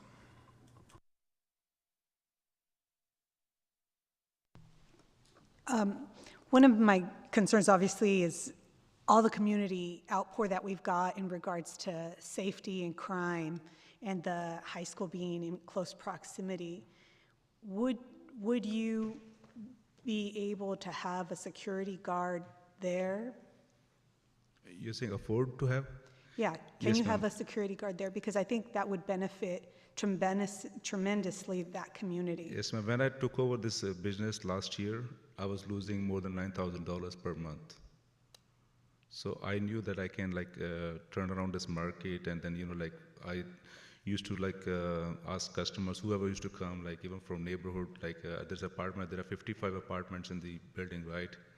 So they never used to come to this store because this store used to have expired items, right?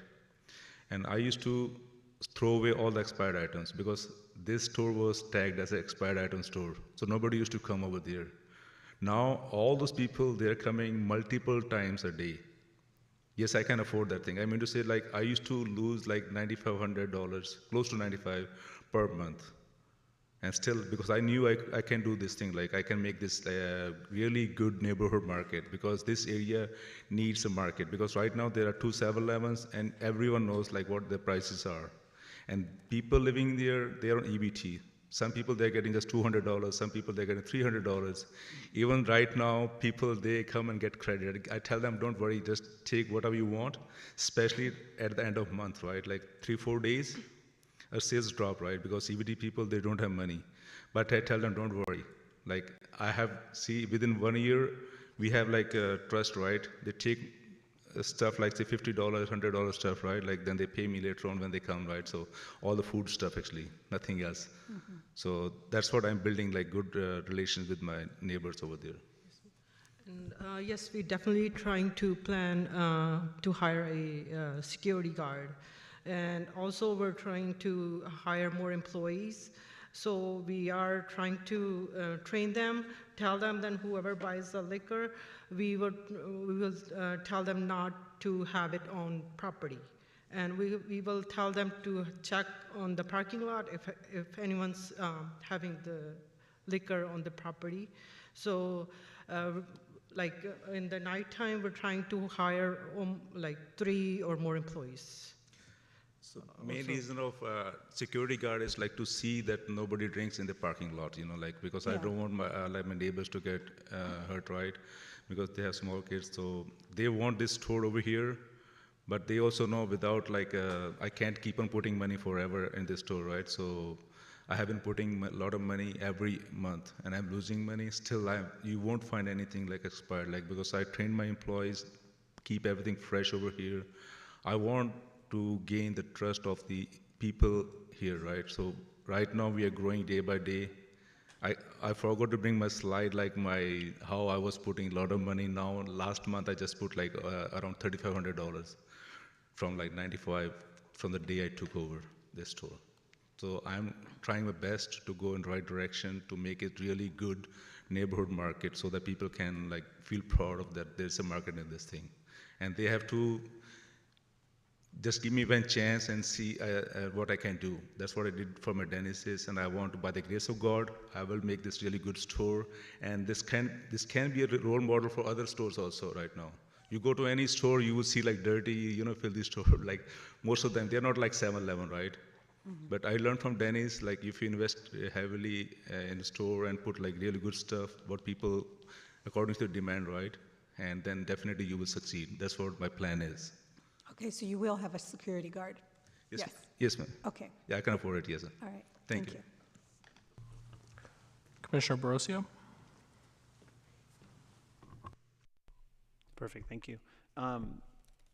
Question in terms of terminology. We're throwing around convenience store, liquor store, grocery store.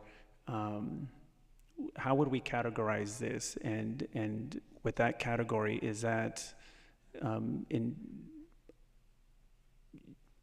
just general terminology, or is that associated with certain percentages and certain things that need to be in place for the category label to be that type of store? So it's based off of the use category in our zoning code. It doesn't specify, among retail uses, it does not specify if it's a grocery store or a liquor store, etc. It's all under the umbrella of retail. I believe it's retail goods and merchandise. Okay, perfect.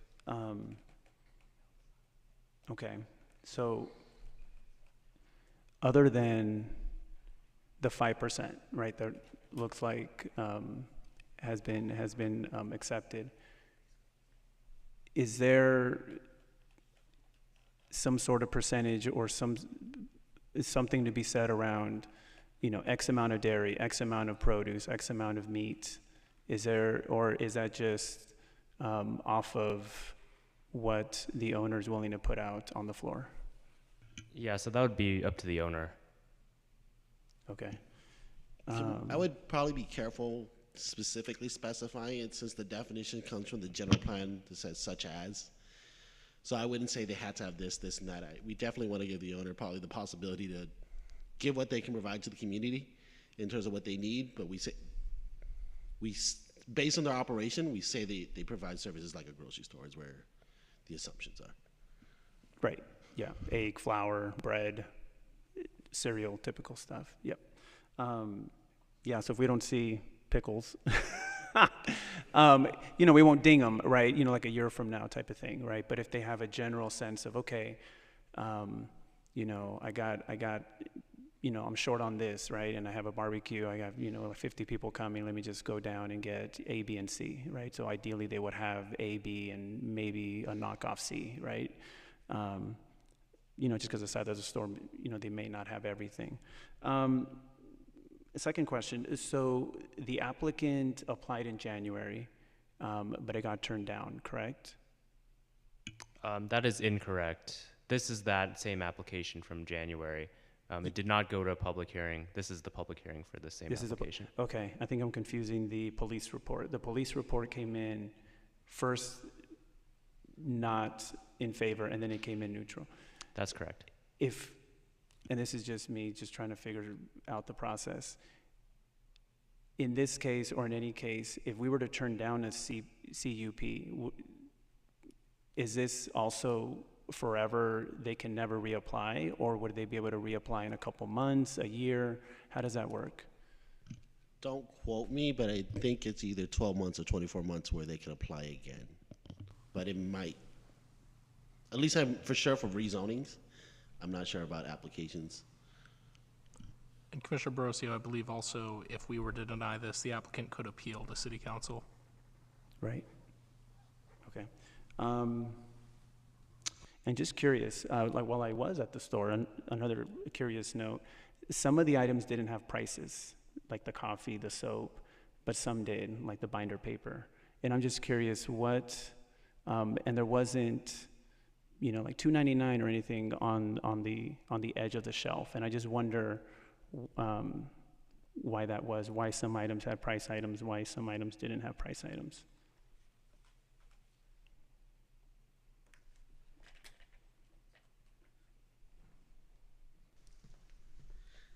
Yes, sir, that's true. Like some of the items, they don't have price. Most of the convenience store, they don't have price. They put scan. We don't ring anything. Everything goes through the scan. I think you might have bought something from there, so it goes through scan, right? Like you can't punch in, you can't change the price with the customer.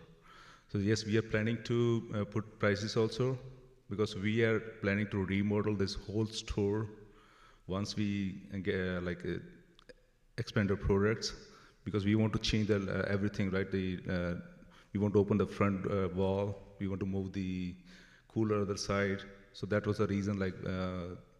There are still many items which don't have the prices right now, but everything is scannable. Everything, all the items are in the system.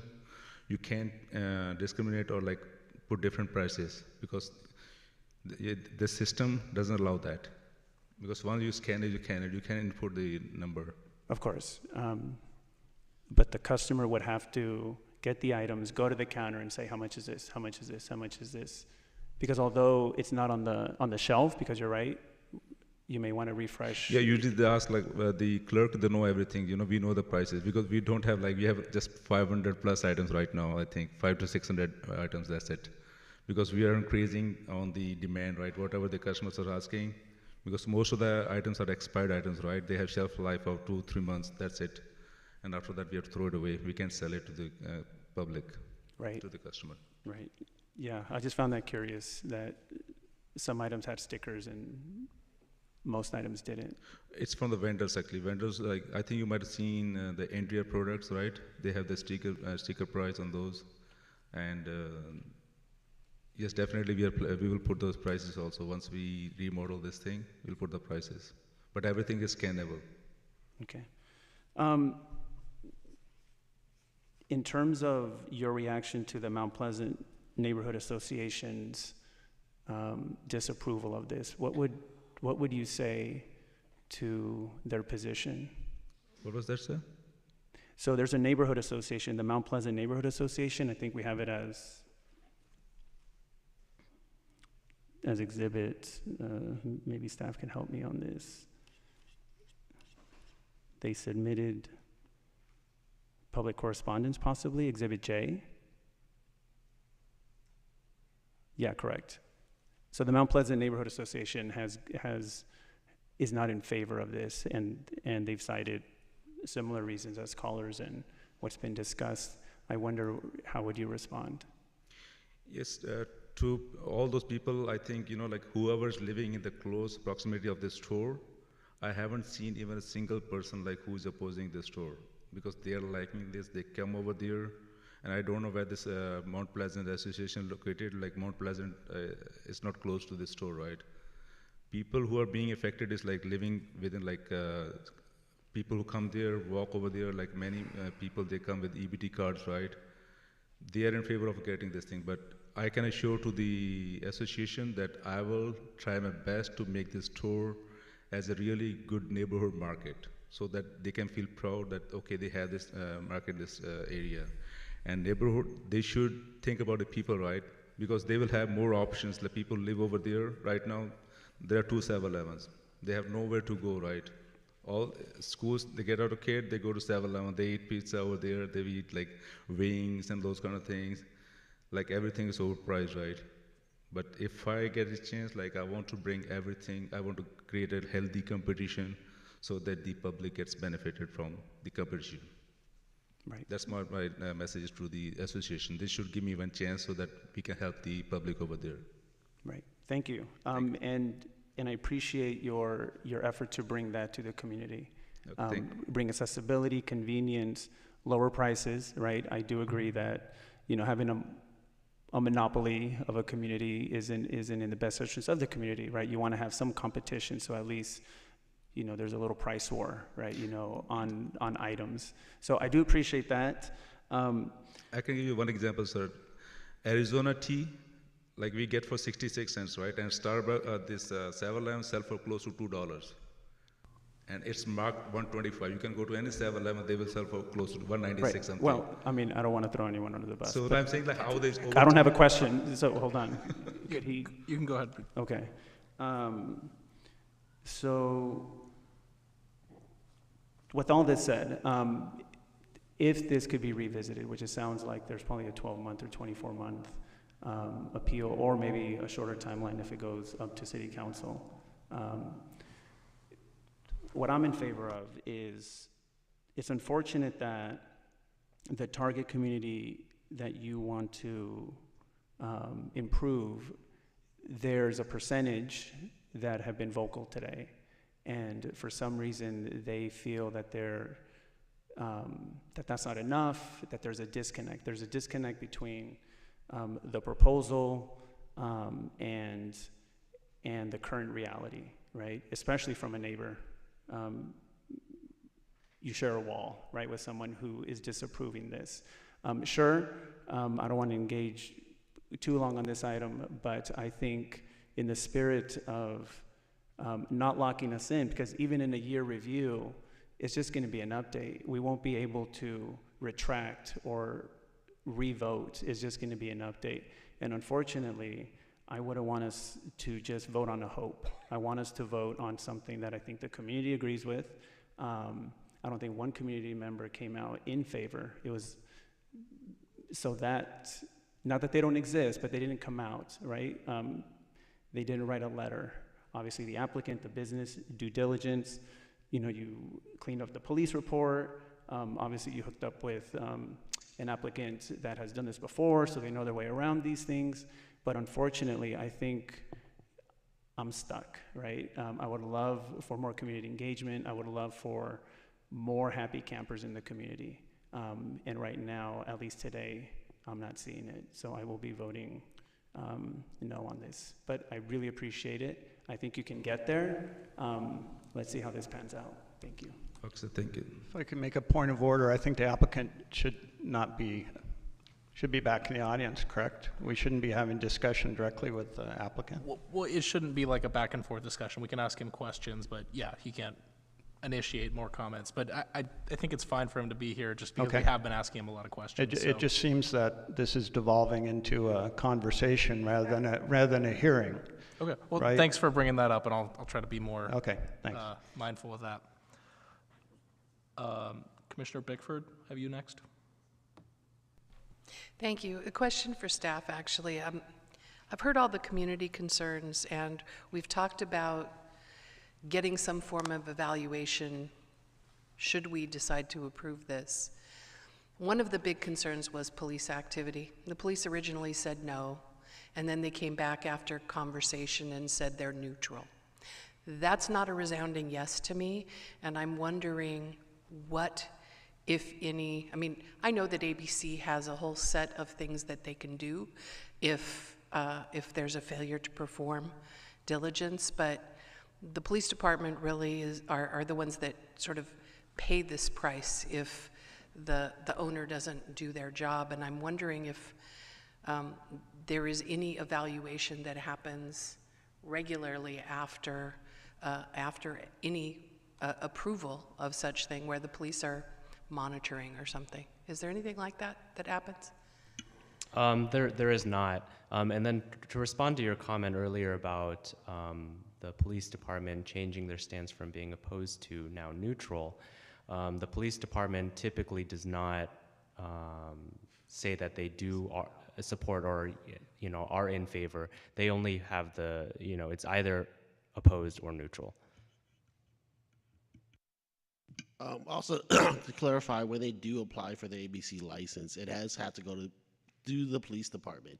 So as Commissioner Oliverio said earlier about the 40-ounce condition, that's not our authority. However, if the police department feels the best interest is you can only sell 6 bottles, no singles, no 40s, they have the liberty to coordinate with the ABCs to put those specific conditions on there. If I could just follow up, because I think this was kind of in Commissioner Bickford's question. What is the enforcement mechanism like for compliance with a conditional use permit? Like, does a member of the public have to file a complaint, or does the city do regular reviews? How does that work? So in general, we have a conditional use permit that has a set of conditions in terms of doing that. It would go through our normal code enforcement department, where we, of course, would give the opportunity to rectify those issues in a certain amount of time. If they aren't able to meet those conditions or, those things that we laid out, hey, address this issue within 12 months or do something in terms of doing that, we have the authority to take it back to the Planning Commission and revoke their permits as a result of that. And of course, if they don't have a conditional use permit, the ABC license wouldn't be valid. Okay. Thanks for clarifying that. Yeah, thank you very much, because that was the substance of my question. Yeah. And I didn't know that if it came back, like, actually we would consider in that case. I didn't know that. But Commissioner Rosario, I have you next. I was just curious as to whether in your talks with the Mount Pleasant Neighborhood Association, if there was anything that they said that that would make them feel better about your application. If there were any talks with the Mount Pleasant Neighborhood Association.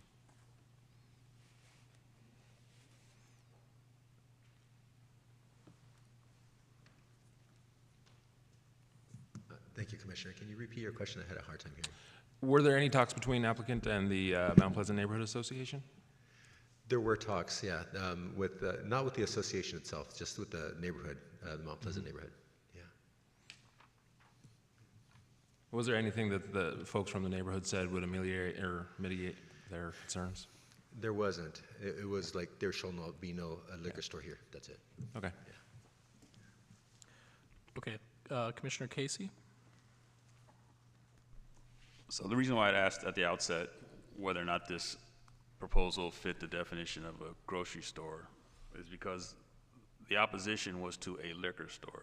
So there's a disconnect here. So if we're going to placate a group of folks who are in opposition to a liquor store, then we've missed the plot here. These folks are not running a liquor store. So to acknowledge and to bow down and to deny these folks the opportunity to run a grocery store based on folks' opposition to a liquor store seems off to me. Vice Chair Ornelas-Wise? I have a question for the staff in regards to the condition regarding security. I just want to make sure that there's a condition in there that basically says that the owners will have a security guard on site, irregardless of the 10. Yeah, so currently it states, and let me read it.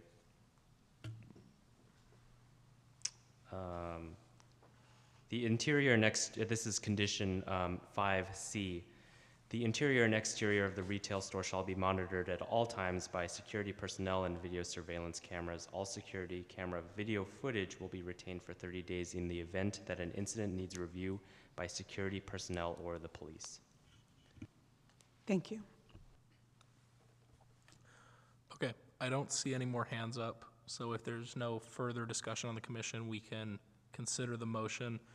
Just as a reminder, we have a motion to approve the staff recommendation, which would approve the permit, with 2 additions. One is that the alcohol sales would be restricted to 5% of the retail space, and that staff would give us an update in a year's time about the applicant's compliance with the conditional use permit.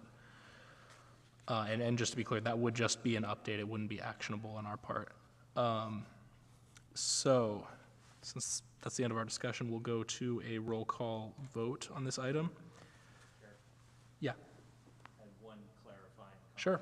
Go ahead, Commissioner To the Oliverio. maker of the motion, when we have this report come back in a year, can it also include, if there, as Cameron is doing this fantastic job, or whoever else is doing this visit, could they also share at the time with that commission if there are any incidents of police reports? I think that would be an important thing for that commission to know at that time. Is that okay for the maker of the motion?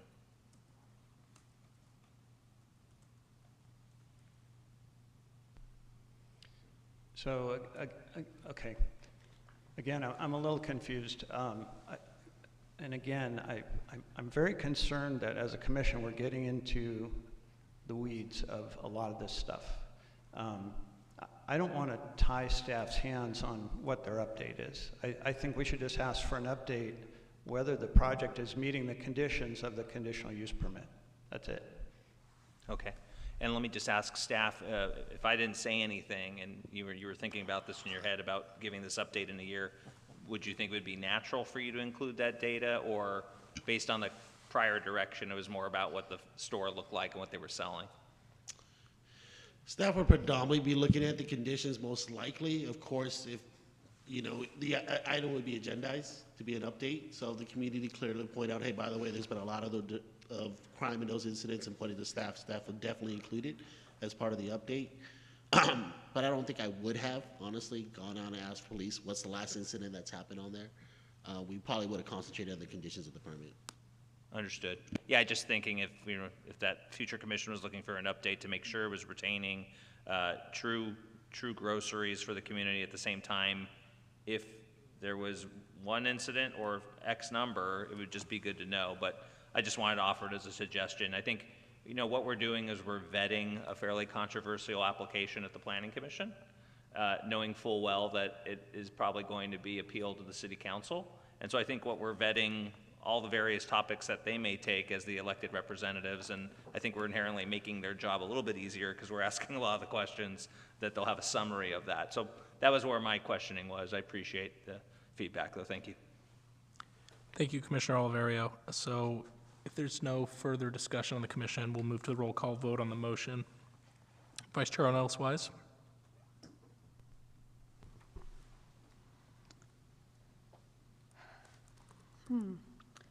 This is a tough decision to make, but I believe that you could make the community better, and I believe in good faith that you will. So my vote is yes.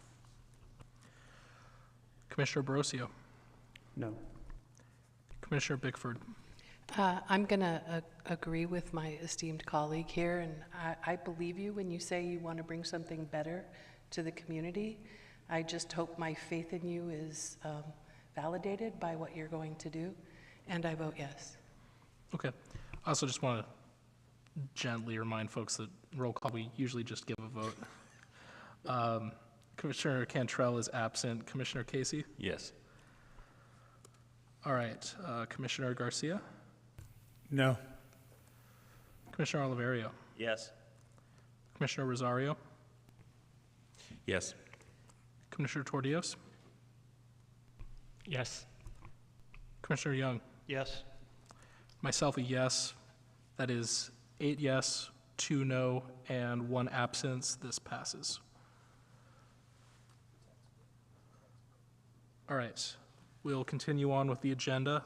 Item 6, referrals from city council, boards, commissions, or other agencies. Do we have anything for that? Staff? No. Okay. All right, item 7, good and welfare. Item A is report from city council. Do we have a report? We do not. Okay, and then B, subcommittee formation, reports and outstanding business. We have sub-item I, staff will provide a verbal report on the housing element update process. We do have that. All right. Okay, so I'll give you a report on the housing element, just some summaries. So the housing element, we've been working on it. I think we started in the fall of 2019. It was technically due to the state on January 31st of this year, 2023. We submitted our draft at the end of September of last year, got our comments back from HCD, and I think it was December 6th, and we worked with them on those comments over a period of about, I think, 5 or 6 months. We went to City Council this year on June 20th. The City Council approved the housing element and made a finding that it's substantially compliant housing element. We then sent the draft to HCD for their review, and we got feedback on August. We got a letter back on August 28th of this year. The letter had approximately about 17 comments or so. They tended to be technical in nature, wanting more detail, more analysis, more connecting of the dots, that how we got to our conclusions.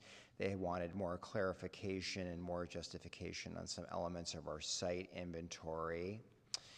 They also said that they acknowledged the letters that we've gotten from individuals and advocacy groups. We think we got 17 or 18 letters, or HCD got 17 and 18 letters on the housing element, and they acknowledged those. Some of their comments were reflective of the letters that were received, and requested that we connect with these the people that wrote letters. And I would say that there's sort of 3 general comments that we received. There's a lot of different comments, but the letters, kind of a lot of people were upset about COPA. That was the most common comment that we heard.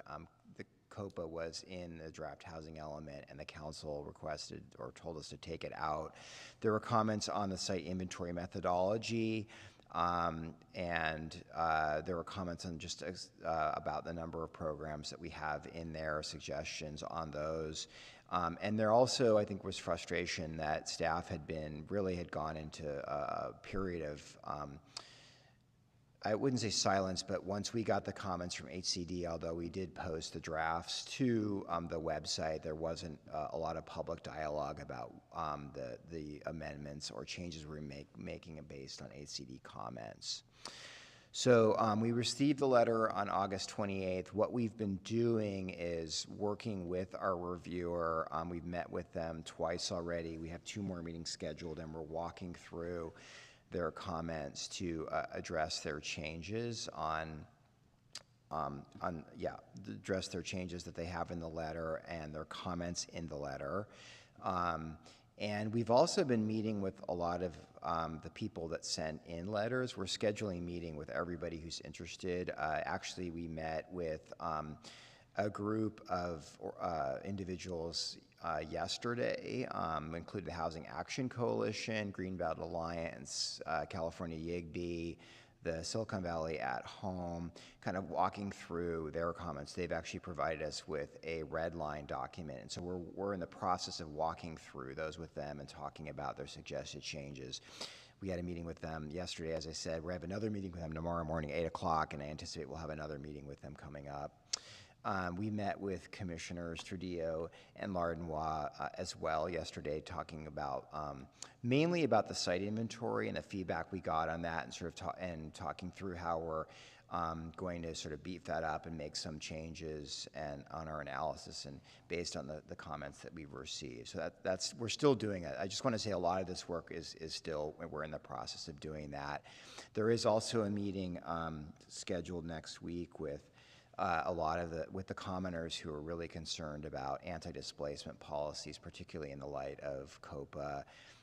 Council not moving forward with that. So much of our work right now is really, one, is working with our HCD reviewer, and two, really connecting with the people that, and individuals and groups that had comments on the letter, on the element, and how we can sort of, you know, talk to them about how we might modify the document. There's a couple things I should mention, and that is, you know, for the most part, what we're seeing is the comments from HCD are more technical in nature, requesting more clarification, more justification, providing the breadcrumbs to a clear conclusion. So we don't at this time feel that we need to go back to Planning Commission and City Council. We've not been given direction to do that by the City Council. And I think one of the reasons, so one of the issues I think that that we're very aware of, and I want to make the commission aware of, is the implication of not having a housing element certified by December 31st. So that's really a driver of why we're trying to get this done relatively quickly. And it's that on December 31st, if we need to have a certified housing element from the state of California in order to be awarded $59 million that we've received preliminarily from MTC through the OBEG grant program. That grant program is primarily going to fund bicycle and pedestrian safety improvements in East San Jose and to lesser extent in downtown San Jose.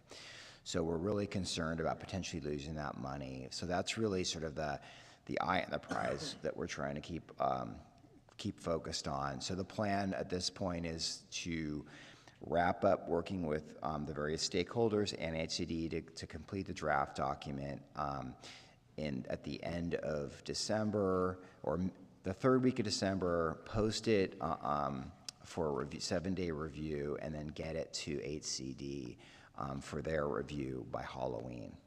That will get us, ensure that they have their full 60 days to respond to us before December 31st. So that's our game plan. And with that, we can open it up for questions. Michael, excuse me, just one note. Just to correct, you said December, but you meant October. Yes, we want to get it submitted to HCD by Halloween, October 31st. We're actually shooting for the 27th.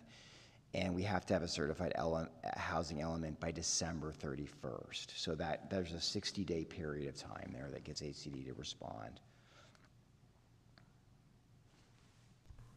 Thank you for that update. Do we have any questions from the commission? And I already see Tordia's got his hand up before I could finish asking.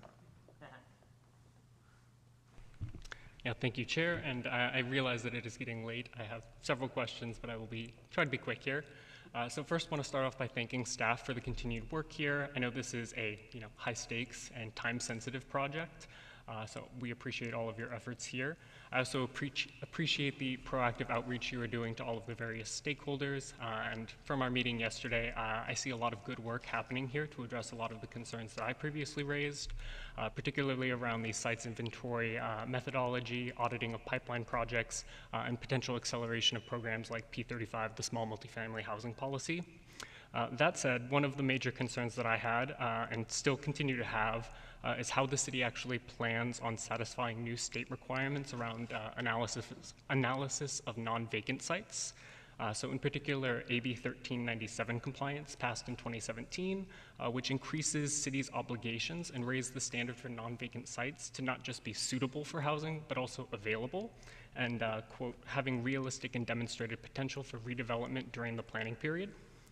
And then furthermore, for cities like San Jose that are using non-vacant sites to accommodate over 50% of their lower income RENA allocation, AB 1397 has a higher standard, wherein they say that the city has to provide substantial evidence that the use is likely to be discontinued during the planning period. So from our discussion yesterday, I recognize that staff is planning on updating and clarifying some methodology in terms of how non-vacant sites were selected, but I feel like that substantial evidence that use will be discontinued is a fairly high bar to clear in AB 1397. So I'm curious how the city is approaching this obligation and if there are any concerns that failure to address it sufficiently could result in the next draft also being rejected by HCD. I'm sorry, can you repeat the question one more time? Specifically how staff is planning on addressing the specific requirements of substantial evidence that the use is likely to be discontinued within the planning period for non-vacant sites pursuant to AB 1397, and is there any fear that if the city does not address that concern sufficiently, that HCD might reject the next draft as well? Jared, do you want to take the first question at least? Sure. Good evening. Jared Ferguson, a principal planner with Planning, Building, and Code Enforcement. So, I kind of continuing some of our conversation, I think, we talked about adding an additional discount to the capacity to allow a little bit more for the fact that, certain non-vacant sites might not develop, and we're still looking at that. I think that's definitely a possibility of something that we could include. And then I think also, expanding our analysis of the sites that we did select to look a little bit more about some of the data around them, such as number of employees on the site, the age of the building, explaining some of our site selection methodology and how that went into our determination of why we think that the current use, and even though it's non-vacant, there still is a higher likelihood that it will redevelop in the next planning period. Those are some of the things we're going to kind of better explain and then also expand upon and do some additional analysis on. So, there's always a chance that they'll say no to us, but we're going to keep, trying to do the extra work and provide that analysis to try to respond to the concerns that they have and expressed, and that you're expressing as well. So, thank you for those additional details. Yeah, I think my primary concern is just, again, that bar set by AB 1397 is so high. So in preparation for this meeting, I looked at what some other large cities in California have done to actually, demonstrate compliance with AB 1397. I looked at LA's housing element in particular, though I believe San Francisco used a similar methodology, wherein they created a regression model for all of the parcels within the city that were zoned to allow residential development. The model kind of was trying to predict two different things. One, whether a property was likely to be redeveloped within the next 8 years, and then two, if it is redeveloped, how many units are likely to actually end up on that parcel.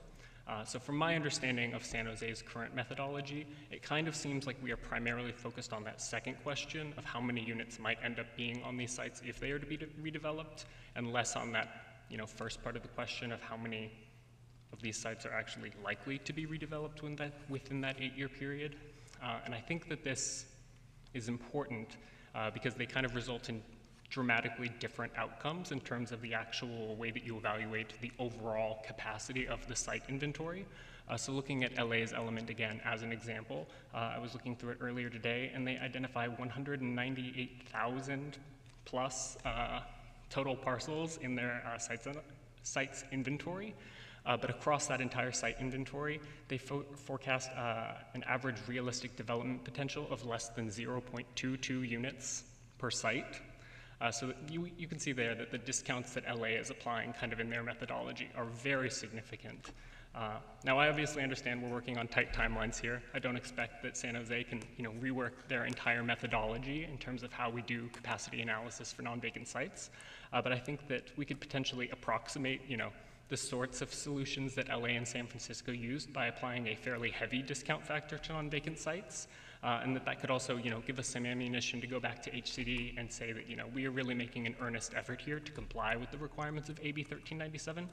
So I guess, could staff speak a little bit to the feasibility and willingness to kind of look at fairly aggressive discount factors for non-vacant sites? So as I said, we're looking at a discount factor for non-vacancy. I don't think, we're not going to be able to go to the level that LA did. We have a buffer in our number of sites, but I think to provide a discount of that level of, it would significantly reduce the capacity that we're showing, and we would need to add additional sites to the inventory in order to show the capacity of the 62,000 units. I think just, in some of our initial site selection methodology, I think we were trying to, based on our historical experience, select sites that we think had a high likelihood of discontinuing the current use and redevelop. So that's where, again, we looked at building age. We looked at were there recent, within the last 8 years, were there building permits issued even for any new construction modifications to the building, so indicating whether or not there was any investment in the building. So those are some factors that we think, are lead to, potential for redevelopment in the future. And then I think, in our current analysis, what we tried to show and look at is that, a lot of our significant development in the past cycle did occur on non-vacant sites. And so we think that that's likely to continue because a lot of where you can develop is on non-vacant sites just because of the nature of our city. So, I think it's a little bit of a different approach, but I think it's still reasonable and realistic for what could occur. Yeah, and I will add that, so HCD recommended we look at LA County and Long Beach. I don't think Long Beach had a regression analysis. You can correct me if I'm wrong, Jared, but those are the two that we're looking at. The other thing is that we are meeting with HCD and talking about this. So I think we'll have as we go, as we met with you guys, we're talking through this, what we're doing. They're going to be reviewing, the changes that we're making before we send them the final third draft. So we'll get a sense of, does this look good? Is there more work that we need to do? Is there something else you'd like us to do? So that, we have a clear understanding of, is it looking good or not? And then we can make a decision on do we submit it on Halloween? Or, do we still need to do more work to get past muster? So I don't think we don't expect a surprise. It's more, we'll be getting a read from them over the next month. Yeah, thank you for all of that additional detail. I would say, obviously what I'm hinting at here is that I would love to see additional capacity added to the site's inventory. I think that it would, make it a little bit safer of a bet that HCD actually will approve the next element. And, we've talked about the timeline issues at play here. If you look at the calendar, we really only have one more shot at submitting an element, getting it reviewed by HCD before that December 31st deadline. So my advocacy here is really just around, putting our best foot forward in terms of putting forth something that we are confident that we can defend actually, meets the requirements that have been put into state law. But I guess on the topic, as we discussed a little bit yesterday, of adding additional capacity to the element, and alluded to earlier, there was this kind of distinction between technical changes to the element versus substantive changes to the element. I find that distinction just a little bit confusing because some of the changes that are being proposed here do seem, fairly substantial.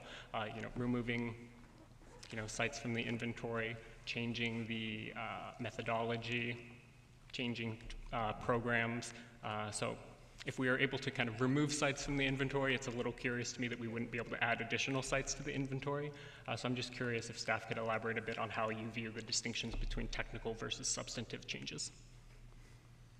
Yeah, I mean, maybe the attorneys can weigh in too. I mean, the way we're reading that is we can modify existing programs and policies that we have in there to add more language, more clarification, but we can't add new policies or new programs that the council didn't adopt and not significantly modify them.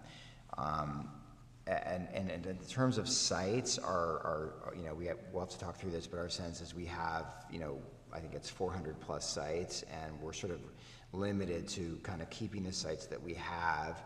We are going to definitely be taking sites out as we do the, based in part by your feedback, Commissioner. We are looking at, we'll be pulling sites out. But I think, going above the sites, adding sites, I think we think that could be beyond that sort of technical changes. So I think there's also going to be questions about the CEQA clearance that we have. From a CEQA point of view, it might be okay to add some sites, but we'd have to really look at where they are. Does it affect, and this gets really technical, but are they in high VMT areas with lots of driving or in low VMT areas with not a lot of driving?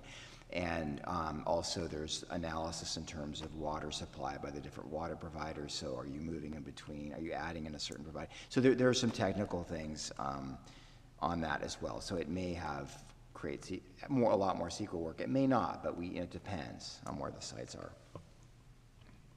Thank you. I have one additional question, but I want to open the floor to anyone else who has comments or questions here. Commissioner Oliverio. Thank you, Chair. When we reviewed the housing element a few months back, I quoted various individuals that said the housing element is an exercise in futility, it's unrealistic, the state's setting us up for failure, the state's not serious about reaching those goals, and those were all quotes from San Francisco County supervisors, 4 of them. And I feel their viewpoints are percolating throughout the state on the elected officials that have to deal with the state. And just last year, the state auditor audited HCD, who's responsible for the housing element for the RENA goals. And they basically found that they made errors completing their needs assessment because they don't review and verify their data. And that HCD did not demonstrate that they adequately considered certain factors that state law requires for housing assessments. And they were not able to support the housing vacancy rate and then they made recommendations like you should review your data, sort of basic things. So I think the reality is us as cities in dealing with this, it's difficult. I mean, the RENA would have us build, the state would build 312,500 units a year of housing under their plan, but the state since 2007 has done approximately 100,000 a year. It's really difficult to triple. I don't even know where the workforce is available to actually go build that amount of housing. And then the goals that they have on the affordability would require $650 billion in subsidies, which aren't available. And then, this plan is to add enough housing capacity for 7.3 million more people. But another state department, the Department of Finance, has said California's population is plateaued and will be approximately the same through the year 2060. Yet they haven't come back and reassessed what these numbers should be, forcing us or cities to make major changes, which ultimately may only benefit certain developers because the changes are out of scope and out of what the community wants in their general plan.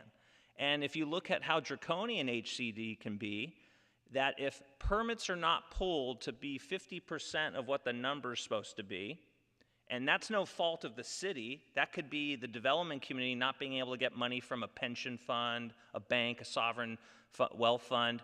But if they don't pull the permits, then HCD says your next permit should be ministerial, meaning over the counter, no planning commission, no city council. So as much as some of us may, or some people in the community may be concerned we're not doing enough, I would tell you HCD and the housing element, and quoted by many more elected officials, is out of touch. And I hope that, that cities and counties will stand up and we'll see what happens. But I don't want to ruin a city for an unattainable number. Thank you. Commissioner Tordios. Thank you. I do have one additional question, but I did want to address some of the comments from Commissioner Oliverio. I understand that the requirements that HCD is putting in place are quite severe, but I think they are severe because California has been underbuilding housing for decades and has some of the most unaffordable housing anywhere in the country. California is currently 49th in the country in terms of housing units per capita, and the reason is that we are not building enough housing. So regardless of whether the population plateaus at some point, there is still the fact on the table that we have a shortfall of existing housing that we do need to at some point catch up to. So that would be all of my comments there. But my final question was back to staff again, just around the memo that was sent to City Council earlier this week, specifically around the claims that the city is under no obligation to process builder's remedy applications. So quoting from that, it says staff considers the housing element approved by City Council to be in substantial compliance with state law and claims that criteria on what is considered substantial compliance remain unclear. So from that, I just wanted to highlight that HCD's rejection letter said unambiguously, quote, additional revisions are necessary to substantially comply with state housing element law. And on the assertion that the criteria for substantial compliance is unclear, HCD has put out multiple memos and letters of technical advice throughout the year saying that, quote, a jurisdiction does not have the authority to determine that its adopted element is in substantial compliance. And, quote, a jurisdiction is in compliance as of the date of HCD's letter finding the adopted element in substantial compliance. So I guess given these conflicting interpretations of the law, I was just curious if staff could speak a little bit in terms of that discrepancy and where they stand on, you know, the remedies associated with lack of compliance, such as builder's remedy. I'm happy to field this one. And I'll just speak strictly from the law, right? So substantial compliance is a question of law. I'm not going to decide it. We're not going to decide it. City's not going to decide it. HCD is not going to decide it. A court will decide it. But there are things in the law that suggest after we receive comments from HCD, we can either ignore those comments and go ahead and approve or adopt the housing element, or we can make those revisions as been suggested. And that's actually what we did. We took those comments in, made the revisions. We were in constant contact with HCD about those comments.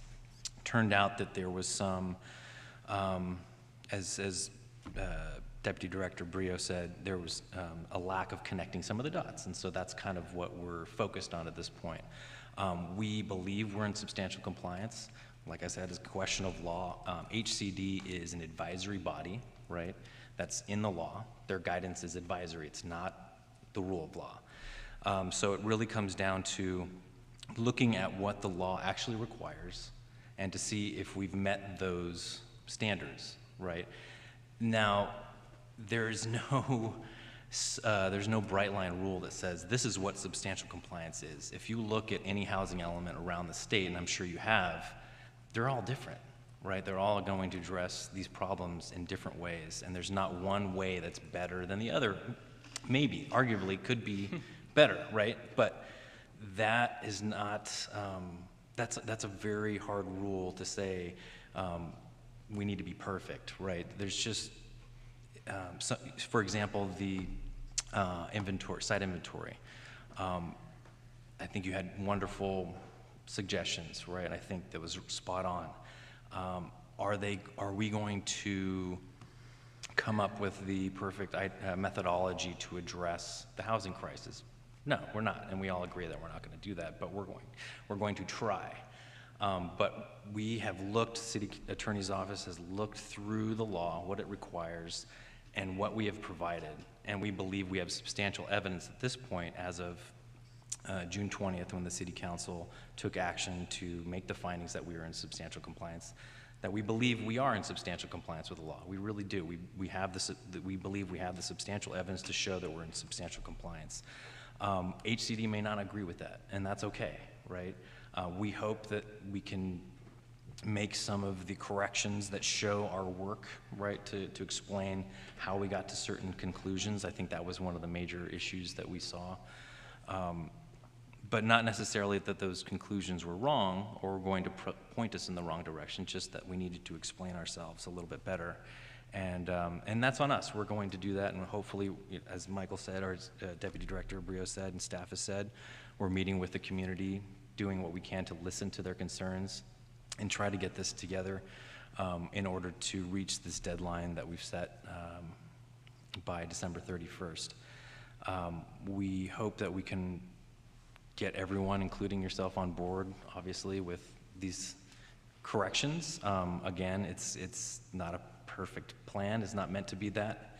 Even if you read from Assembly Bill 1397, what's realistic, what's likely, it's really hard to nail down those sites. And San Jose is not Los Angeles, right? It's going to be tough.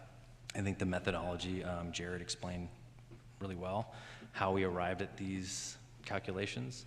And I think going forward, we're committed to that June 20th date as being in substantial compliance.